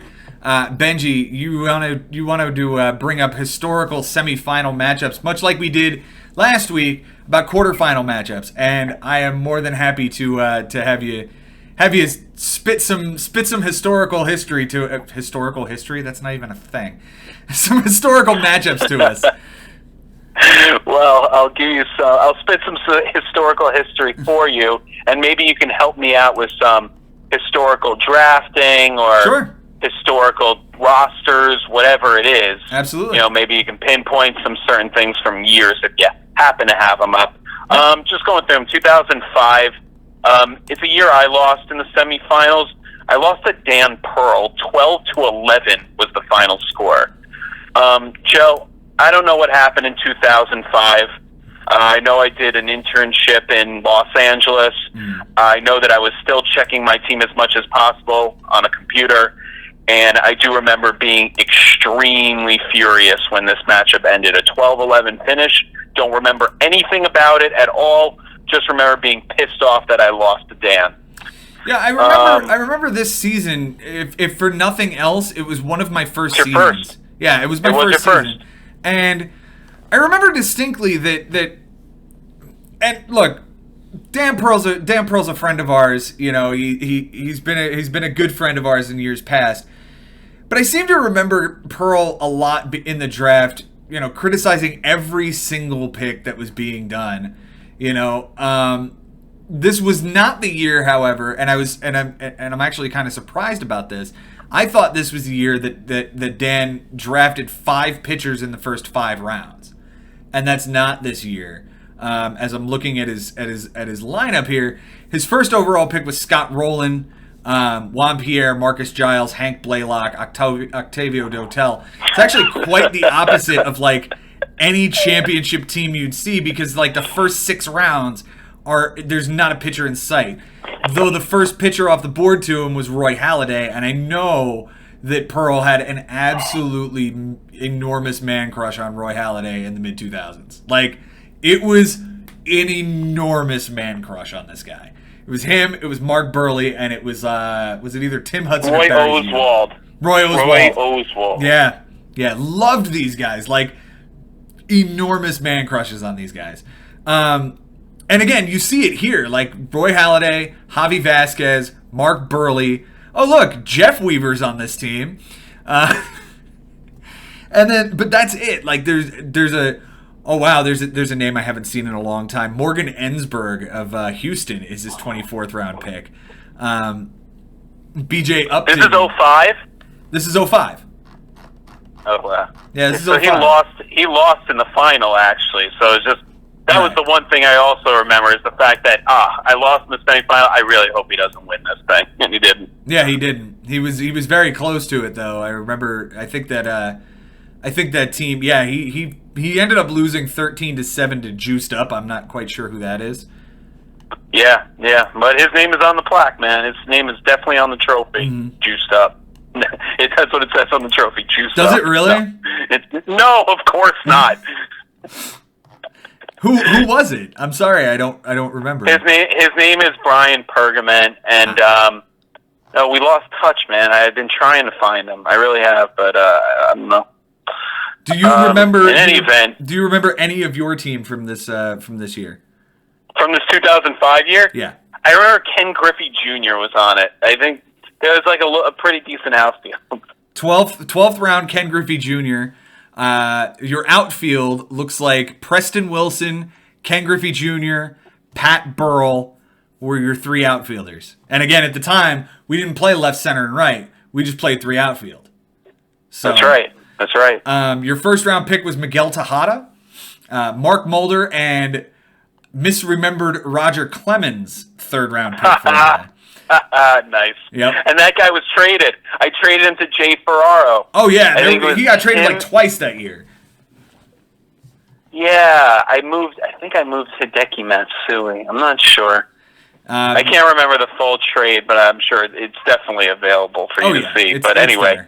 Carl Pavano, Troy Gloss, AJ Burnett, Jeff Bagwell in the 9th round as your first baseman. Yeah, that was part of the trade. It was Bagwell and Clemens went in the deal. Nice. Yeah, I got Sean Green. I got Garrett Anderson back. It was really a crazy trade. Yeah. Back end of the draft, Benito Santiago as your catcher. In 2005, Benito Santiago. Wasn't he playing in the 80s? Like, I feel like he played forever. Yeah, he played in 2010 as well. I think he was on the World Series opponent, Texas Rangers. He was playing on that team against the San Francisco Giants. Moving on. 2006, both of us, you and I, both had a good semifinal matchup. We ended up meeting in the finals. I ended up beating you 13-7. But in the semis, I beat Brian Greenspan, 2003 champion. I beat him 10-8. What I remember is just the fact that I needed to bench my pitchers at the end. That's the only thing I really remember. And it ended up being like, you know what, not worth it. Let me bench guys, and that's how I won. Do you remember anything about a 9-8 win over Mark Ferraro, known as the Milky Way back then? No clue. The one thing I do remember about this year was that the thing I do remember specifically about this year was that your team was over the top. Like, it was over the top better than everybody else in the league. You know, you ended up finishing the year 31 games up on second place. You know, I think that was the year Justin Morneau won the MVP, and he was dropped early in the season by whoever drafted him, and you ended up picking him up. Yeah, you ended up picking him up, and he went on to have an MVP season. Like, and it was one of a dozen reasons why your team was head and shoulders better than our team, than anybody else's team. I want to dive into that draft just very quickly. If I can find it. I don't remember what draft pick you had, so that's why. Cock Blockers, here we go. Terrible name. Terrible name. Awful name. Manny Ramirez in the first round. Rich Harden, Andrew Jones, Paul Konerko, Billy Wagner are your top 5 picks. Melvin Mora, I remember being ridiculous that year. I'm just going to look up his stats because for some reason he is sticking out as the guy who just had like a career year that year. Sure. And 16 homers, 83 RBIs. Okay, he had the career year in 2005, actually. 27 homers and 88 RBIs. So he was coming off of a career year. That's why I remember it so much. Some guy named Derek Turnbow. Cliff Floyd was on this team. Luis Castillo was on this team. Jared Washburn was on this team. Mike Cameron was on this team. You drafted a lot of Mets there, Ben. Yeah, and I started off with Manny Ramirez. Yeah. Looks like I may have drafted second to last. This is the year where Dan Pearl drafted last and picked 5 starting pitchers in the first 6 rounds. Because I just happened to scroll past my team and his first 5 picks: Halladay, Pedro Martinez, Mark Burley, Barry Zito, Tim Hudson. I just thought about what a kick out of this Frank Bucco is going to get when he hears like Dan Pearl is in the league. Oh yeah. He's going to laugh his ass off. He's going to be like, Pearl? Yeah, really? Yeah. So my team that year was Roy Oswalt, Bobby Abreu, Jorge Cantu. That's a name I haven't heard in a long time. Wow. Cantu was a 3rd round pick. Ryan Howard had an MVP year that year. That was the year he hit like 50 bombs. And it was like his 2nd year in the league. Felipe Lopez, Marcus Giles, Dan Herron, Matt Cain in the 9th round. Kevin Mensch, who was the namesake of this team. By the way, another awful name, Mensch D's Nuts. I remember distinctly that Rod Barajas in the 14th round was like my collapse pick. I wasn't prepared for that pick. I didn't know what to do, and the time ran out, and it picked Rod Barajas. And then I took Johnny Estrada 3 rounds later. I was terrible. What are we talking about? All right, what's the next set of matchups you got here, Benny? All right, the next I got one in 2007 for a guy that's still with us in our league. Jay Ferraro took out Mike Sherman 10-8 in 2007. This is Jay going on to winning his first of 2 championships back-to-back in 2007. Sherman had the bye. He had that good of a season that he was just waiting for Jay. Jay got through Jason Ashby, it looks like. And then, no, not Jason Ashby, because that was his first playoff this year. So I don't know who I'm So Important is. Find out right now. No idea. No idea. Manager's name is hidden. Yes. Fantastic. And looking at some draft results. Do you remember anything from that 10-8 matchup? No, I really don't, man. I just remember that it was almost said and done that it looked like Jay was going to win the damn thing, and he did. As I'm scrolling through the draft results here, Dan Pearl had the 3rd overall draft pick. Again, 5 of the 6 of his first 6 draft picks, starting pitchers. Carlos Beltran on top of guy now. Carlos Beltran at 3, and then Roy Oswalt, Brandon Webb, Felix Hernandez, Matt Cain, Chris Young, tall Chris Young, white Chris Young, former Met Chris. Well, they're both former Mets. The guy that beat the Mets in the World Series, Chris Young, on the Royals. Yeah, that guy. Cleveland Steamers is Ben's team name this year, I believe. No, that doesn't sound like me. No? Let's see. Die Hard Fan 46. Here we go. That's the champion. Derek Jeter, Ichiro Suzuki, Troy Glass, Johnny Damon, Brett Myers, top 5 picks. Andy Pettitte, 6. Irvin Santana, 7. Roger Clemens at 8. So he stacks his top 4 with a power hitter and 3 really good on-base guys. And then pitchers for the next 4 rounds. What about Sherman? The guy that, was in our league that came close. Randy, I Got No Johnson. Got No Johnson was his team name that year. Chico's Bail Bonds. Oh, was it? Chico's Bail Bonds. Hang on. I just got to find it. 2007.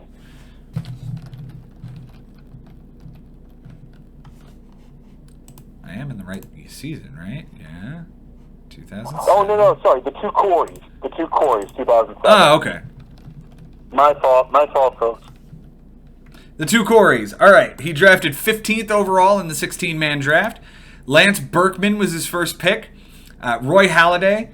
Then, oh man, former Met legend Daisuke Matsuzaka was his 3rd-round pick.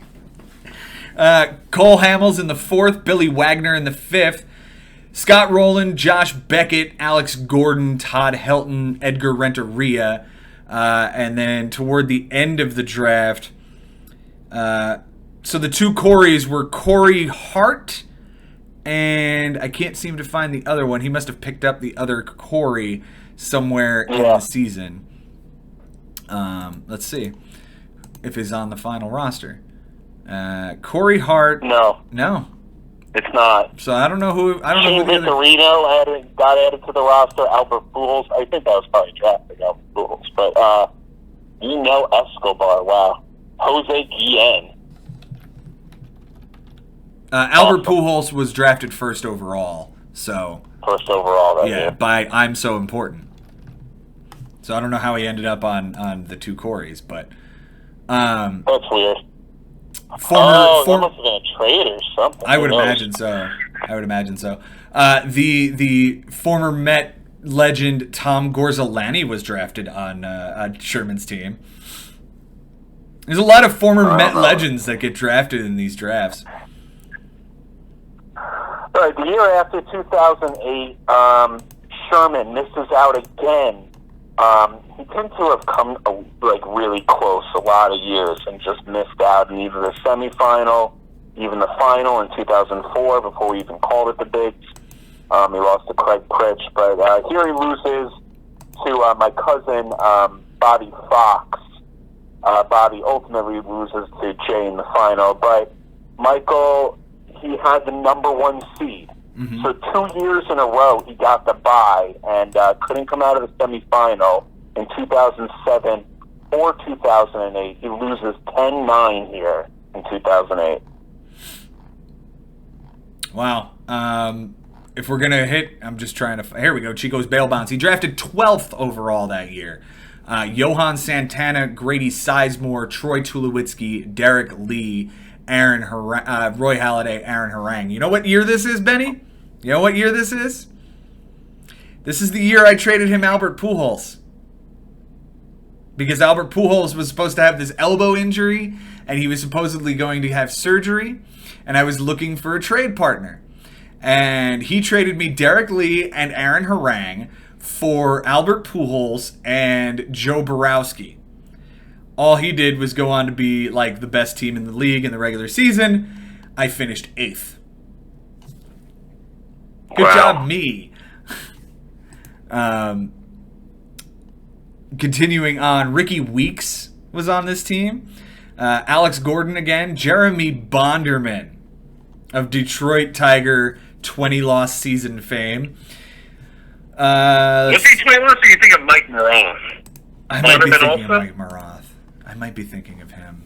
Was Bonderman that Yeah, I bad? think that might have been Mike Maroth. Yeah. No, he had a 19-loss season in 2003, so I was close. But yeah, you might be right about Mike Maroth. Michael Bourne was on this team. Richie Sexton, Ryan Friel, team name you haven't heard in a long time. Former Yankee Lyle Overbay when he was on Milwaukee and was like a doubles machine. Former head case, probably still current head case, Milton Bradley was his final draft pick in the 25th round. I don't remember anything about that season other than that really big trade. Right. All right, so I figured 2009 we'll just skip because knowing that, was still, I mean, there was some close matchups. I'm going to gloss over it. Move right along to, we don't really need anything from 2010. 2011, I take out Dan Drobnis in the semifinal. Joe, you lose also in the semifinal to the ultimate champion, Tom Murphy, as the Blake Street 69ers. I remember from my semifinal matchup that everything was close going into Sunday, and it was just going to come down to which offense was going to get hot and which offense was going to, come up short. Right. These guys did nothing, and all of my guys exploded on Sunday, and that's how I won my semifinal. Do you remember anything about this 12-6 loss in 2011? I'm going to have to take a look at I remember the Blake Street 69ers being one of the legendary teams of this league.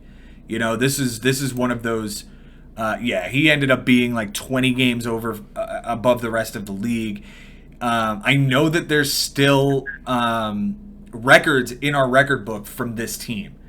This was one of the really great teams in the history of the league.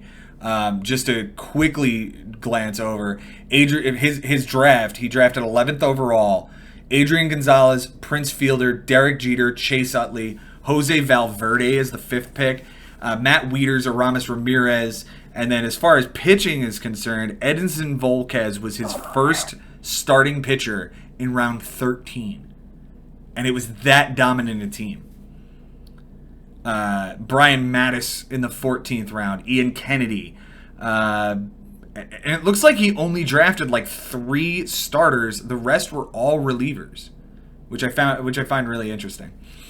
Other than him being that good, and if I remember right, this team's offense was just ridiculous. When you start with Adrian Gonzalez. Yeah, Gonzalez, Prince Fielder, Derek Jeter, Chase Utley. Those 4 are arguably all 300 hitters. 3 of them are 30 home run hitters, 100 RBI guys. That was a really, really good team. Bobby Abreu was on this team in the 10th round. That's a doubles machine. For my team, one thing what's incredible about this team, only championship team where it wasn't drafted by a person but by a computer. The only championship, man. We had 3 rookies in a row win the championship in 2009, 10, and 11. And in 2011, a guy that did not even draft his team won the championship. Wow, that is an auto-picked... Wow, that's insane. That explains why he didn't get a starting pitcher until the 13th round. You know, because up until that point, they're basically just picking the next best guy in order for him. And then they're starting to lay out the roster. That's insane. And your matchup? My matchup, like I said, I don't remember much of it, but my team, I started with Carl Crawford, Ryan Zimmerman, Justin Upton, and Adam Dunn. If I remember right, this was the year Adam Dunn hit like 160 with like 14 homers. Like, he just had this ridiculously awful year. And 2011, yeah, he hit 159 with 11 homers and 42 RBIs. It was sandwiched between 4 seasons of 38 and 105, 38 and 103, 41 and 96, and 34 and 86. Like, I drafted him at his absolute worst in the 4th round and still made the semis. So, awesome. Madison Bumgarner was on this team. He was a rookie that year, if I remember correctly. Former Met. Was Marco Scutaro a Met? I feel like I remember him being a Met for some reason. Yeah, he was originally a Met. Okay, that's why. Yeah. Marco Scutaro in the 18th round. Justin Smoke, my namesake that year, which was the Smoke Screens. That's a good name. In the 21st round. He was a rookie that year, too, if I remember right. Wow. Yeah, Justin Smoke has come a long way. Yeah. Let's see if I can find your team, because you said you also had a... you were in the finals against... Yeah, I went to the finals. I had a good team this year. Yeah. This is Where Art Thou, Romero? Yeah, I just got to see where you drafted. Because what it does is it lists every team one on top of the other rather than like 3 in a row. So, here we go. First round is you drafted 10th overall. Carlos Gonzalez, CeCe Sabathia, Andrew McCutchen, Matt Cain, Alex Rios, Paul Konerko, Michael Young, Ricky Romero, who is the namesake, obviously, Trevor Cahill, Derek Lee, Kevin Gregg, Fernando Rodney. Toward the end of the draft, Maglio Ordonez, Kevin Slowey, Jake Westbrook, former Met Marlon Byrd. Yeah, it was a pretty solid team. Like, the top end is definitely staggered, right? It's offense, pitching for the first 4 rounds to try to balance. No, I just remember I really liked the name Where Art Thou, Romero, and I thought that helped me get pretty far. It's a solid name. Pretty solid name. Yeah. I mean, it's better than the Blake Street 69ers. I'll say that. Yeah, no. Or who was the guy Surge last year? Philly Cali Ballers. Yeah. That was pretty bad. Yeah, that was bad. Pretty bad. That's why I finished so poorly. Yep. 2012, 2 great matchups. One is, we've been talking about 2012 a lot, so we know Mike Haber, he takes out the 2010 champion, the winning guys. That was Alexander Ang. The final score is 11-10. Mm-hmm. Incredible finish. I just remember thinking about how, God, I hope Mike doesn't win, because I think I could beat this other guy. I don't know about Mike. Sure enough, I end up losing 11-11 tie. Mm-hmm. We've talked about it till exhaustion. We'll probably talk about it into our 60s, God willing. And you and I went into the semifinal. I beat you 12-8. Yep. I don't really remember a ton from here. No, I don't remember much either. If we look at my maybe my team, I can figure something out here.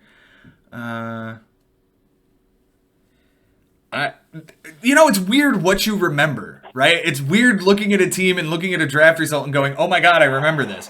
But here's what the weird thing is, right? I drafted Corey Lubke, a San Diego pitching prospect, in about the 9th round. And what's weird about that is before the draft had even started, somebody in the chat had said, "So I know what everybody's thinking, and I'm also thinking the same thing. is Corey Lupke really going to win the Cy Young this year? And like, it was one of just those funny things that everybody that you laugh about. And then when the 9th round came, I was like, I don't know, but I hope he does, and I drafted him. It's literally the only. Oh, I drafted Adam Dunn again. I got him at a major discount, 13th round. I guess I didn't learn my lesson that from the year prior. Adrian Gonzalez, Andrew McCutchen, Jordan Zimmerman, Matt Cain, and B.J. Upton were my first 5 picks. I think B.J. Upton had an awful year that year too. For your team, Benji, what was the name of the team again? Is it He's My Butler? No. No, that's a hair in my glass. That's right. That's right. For Danny Herron. Yeah. Yeah. Let's see. Where are we? Well, I can give you Mike Habers while you're looking. So Mike Haber drafted Jose Batista, then Mark Teixeira, Matt Holliday, James Shields. Mm-hmm. The thorn in my side for that complete game that won him a championship. James Shields in the 4th round. Eric Hosmer in the 5th. Shane Victorino in the 6th. Dee Gordon. Irvin Santana. Joe Hanrahan. I guess he was the closer on the Tigers. Tim Hudson. Brandon League on the Royals. Oh, wow. Dexter Fowler. Javi Guerra. Francisco Lariano. Brandon McCarthy. Mike Adams. Wilson Ramos. And what's cool is you look at the name and then you look at their team on it, so it shows as Wilson Ramos, New York Mets. Yeah. Because he's still like a guy you can click on or whatever, so they have to show the team that he's currently on. It's just funny. So Wilson Ramos in the 17th round, Mike Aviles, Kyle Loesch, Matt Harrison, Josh Colmenter, Raul Ibanez, Juan Nicasio, Ryan Ludwig, and Casey McGee. Raul Ibanez, a very Ben Nisman type of guy, is once again on Mike Haber's team, much the same way as Chris Davis this year. Interesting. I do have your team here. Yeah. You drafted 15th overall. Prince Fielder, and you know who you had in the 2nd round, Ben? Jared Weaver. I want to say, was it a pitcher? It is a pitcher. Was it Danny Herron? No, he was in the 3rd round. This is a pitcher that we've already talked about today. In fact, you were advised it's not an active player? No.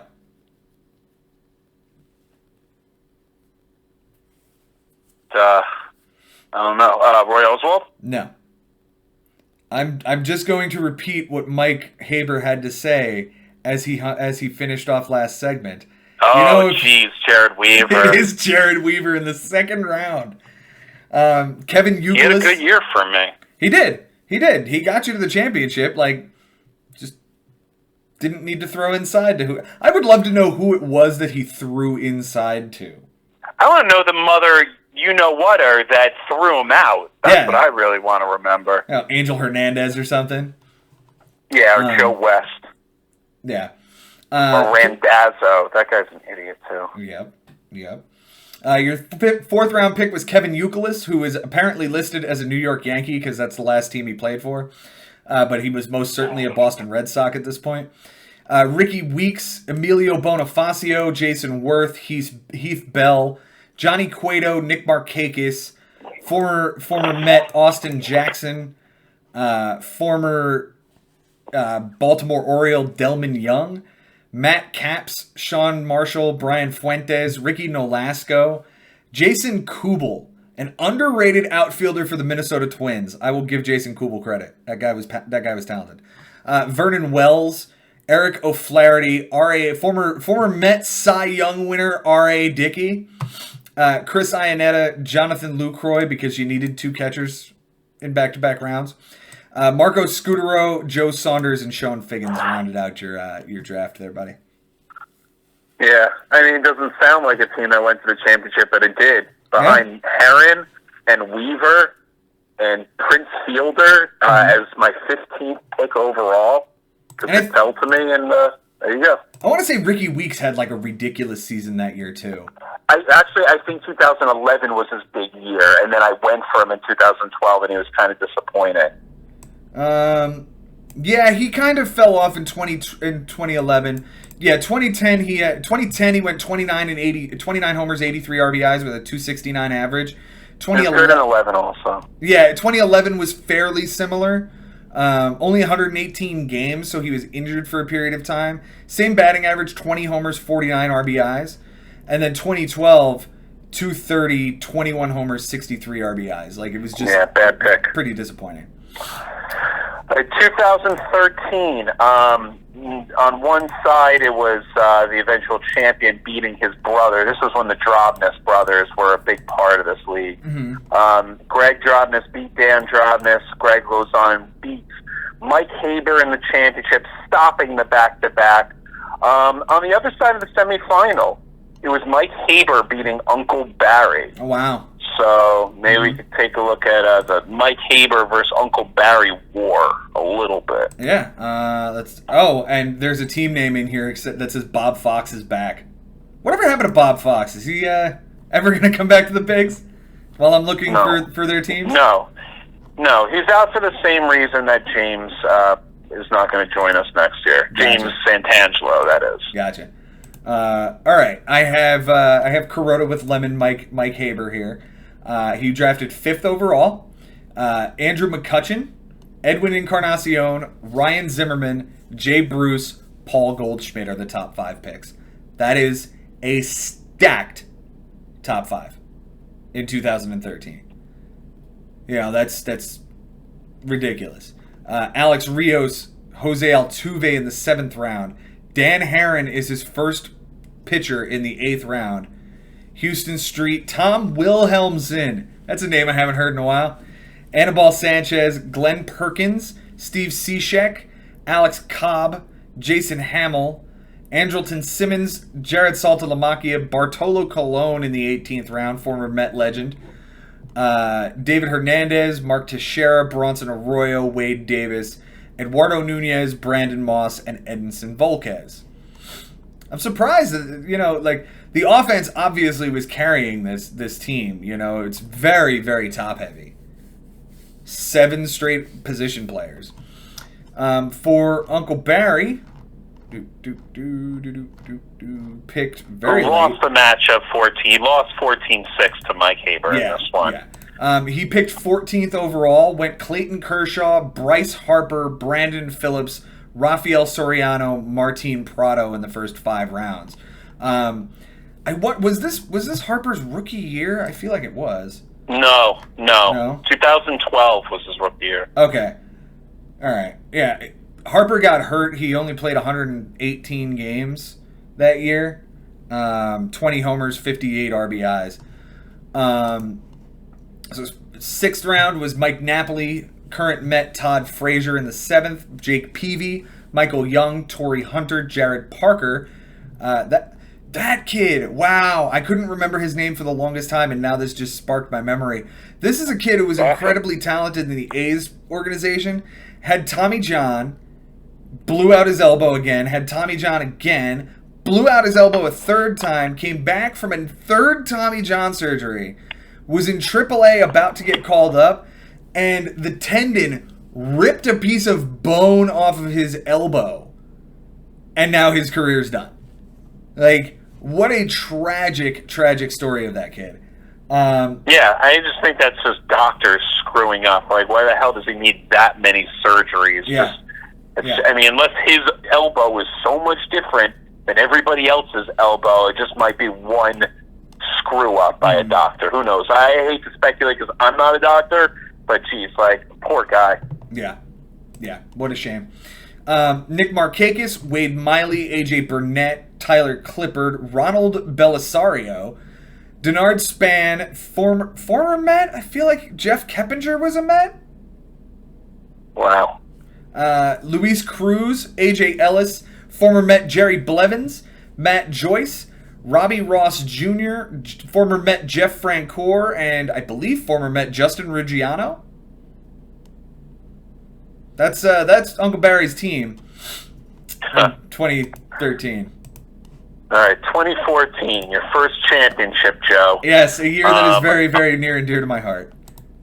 All right, but do you remember, first on the other side, Ari, I do kind of remember Ari taking out Donato here.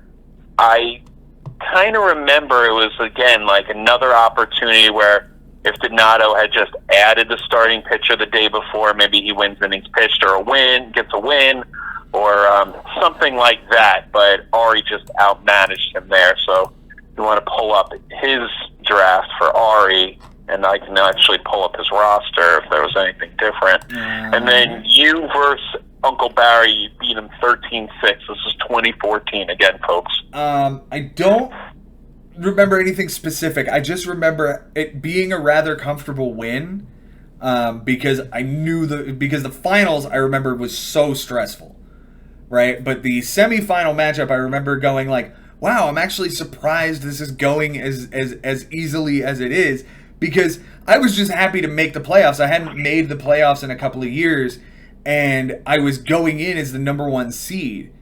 So I had the bye. I knew I was finishing top 4 that year, and I was like, I just want to make the finals, because I hadn't done so since 2006 when I lost to you. So I was hoping that I would make the finals, but it felt very easy. Like, it felt like everything broke right for me, if that makes sense. Yes, it does. My roster that year, it was Paul Goldschmidt, David Wright that I missed on. David Wright was injured for much of the year. Madison Bumgarner, Matt Holliday, Matt Kemp, and then I remember distinctly the middle of this draft was just so good for me, because Jose Altuve on a breakout year, Masahiro Tanaka on his rookie year, Anthony Rizzo on his breakout year, Johnny Cueto on a breakout year, Andrew Kashner was kind of shit, Jonathan Lucroy had like 40 doubles that year, Nate Jones was shit, R.A. Dickey was crap, Chris Davis was really good. This was when Chris Davis was on Milwaukee, before he went to Oakland and became like this ridiculous power hitter. I drafted Chris Davis here as like my 4th outfielder. Drew Smyly, Brian Wilson, Eric Ibar, J.J. Hoover, Pedro Strop, Michael Pineda, Heath Bell, Jose Iglesias, Colton Wong, Henderson Alvarez, and I finished with Chris Young, the outfielder.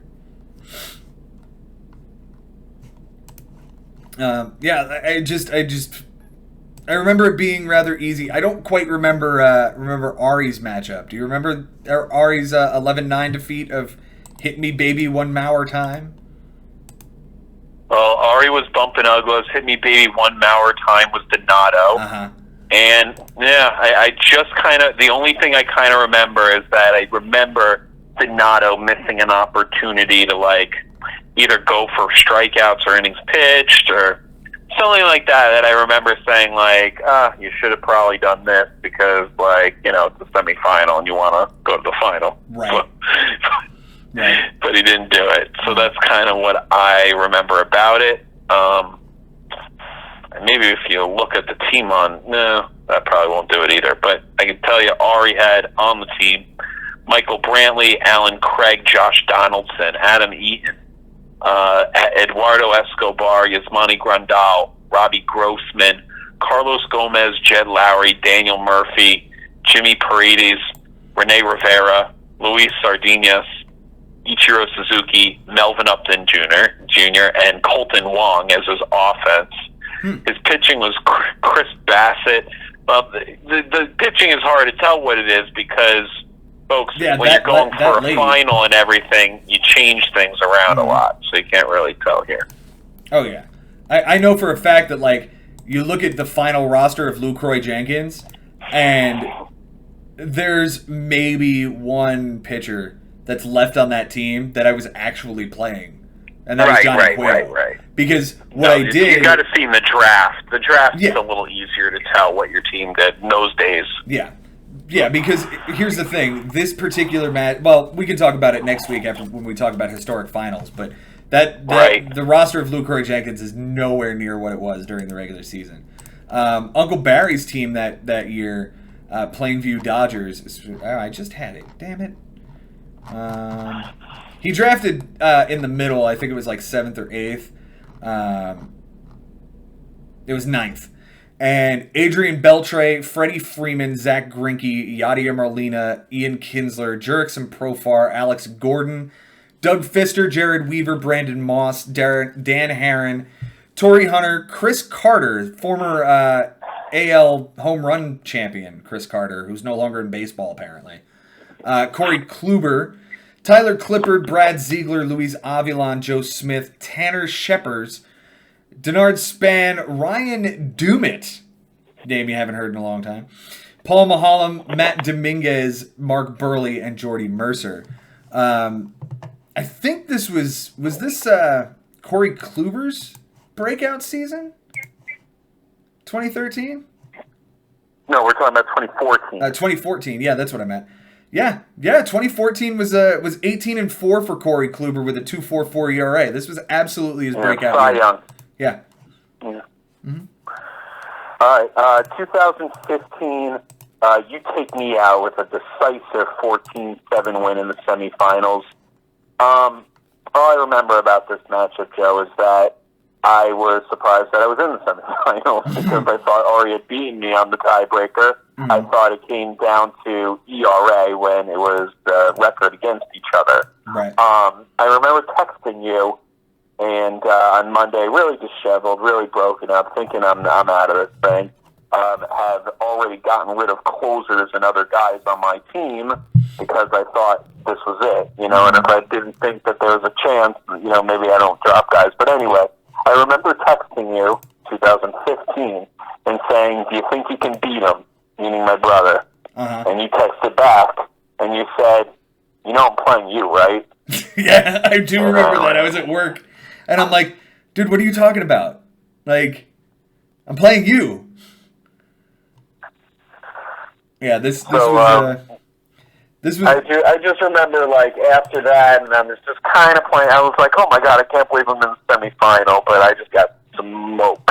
Mm. And then on the other side, the eventual champion Donato Santangelo fought with Alex Lorenzo. After Alex Lorenzo knocked off Mike Haber in the first round, which was just stunning for everybody, even back then when you couldn't make the moves the day of, still there was a decent amount of skill involved in what we had to do before, we had got to make the moves the day of. But now it's much better the way it is now, and Mike Haber actually agreed with that when I was speaking to him off air. I just remember Donato winning this matchup, barely getting it out, and then doing a big fist pump at my house and a scream in his first final, knowing that he gets to face you in the final and stop you from your first attempt at a back-to-back. Yeah. This team, if I assume we want to break down both of our teams here. I had the 11th pick overall and missed in the first round with Carlos Gomez, which is really disappointing. But I ended up going back-to-back with really awesome players in Anthony Rizzo and Nolan Arenado. So those two being back-to-back right behind Carlos Gomez kind of mitigated that. Cole Hamels, Brian Dozier, Jeff Samardzija, Brett Gardner, Mark Melanson, Starlin Castro, Anibal Sanchez, Colin McHugh, Brandon Moss, Taijuan Walker, Brandon McCarthy, Brad Boxberger, Drew Hutchison, Wilmer Flores, Jason Castro, Edward Mujica, Jerry's Familia. This was the year that actually Henry Mejia was supposed to be the closer, and I took Familia as the setup guy, and Familia ends up becoming the closer because Mejia gets suspended. Noah Syndergaard as my NA spot in the 21st round. He ends up becoming damn near Rookie of the Year. Nick Markakis, Marcus Semien, Jeremy Guthrie was a disaster in the 24th round, and Pedro Strop. For your team, which was the Regina Monologues, fantastic name. Top one of my best ever. Top 5 all-time best names in the history of the league. Regina Monologues. That's fantastic. Rajai Davis, who I don't think I drafted. No, but I think you had him by season's end. You drafted 14th overall in the first round. Edwin Encarnacion, Michael Brantley, Jordan Zimmerman of Detroit, Victor Martinez, Kyle Seager, Tyson Ross, Chris Carter. Oh my God. Houston Street, Joaquin Benoit, Fernando Rodney, Francisco Rodriguez, Addison Reed. There's that run of closers. Yasmani Tomas, who is still yet to play in the majors of any consistency. No, you drafted Rajai Davis, 14th round. 14th round. Joe Mauer in the 15th. Carlos Beltran, Jed Lowry, interestingly enough, 3 Mets in 4 rounds. Yet at the time, the only one that was on there, I think, was Beltran.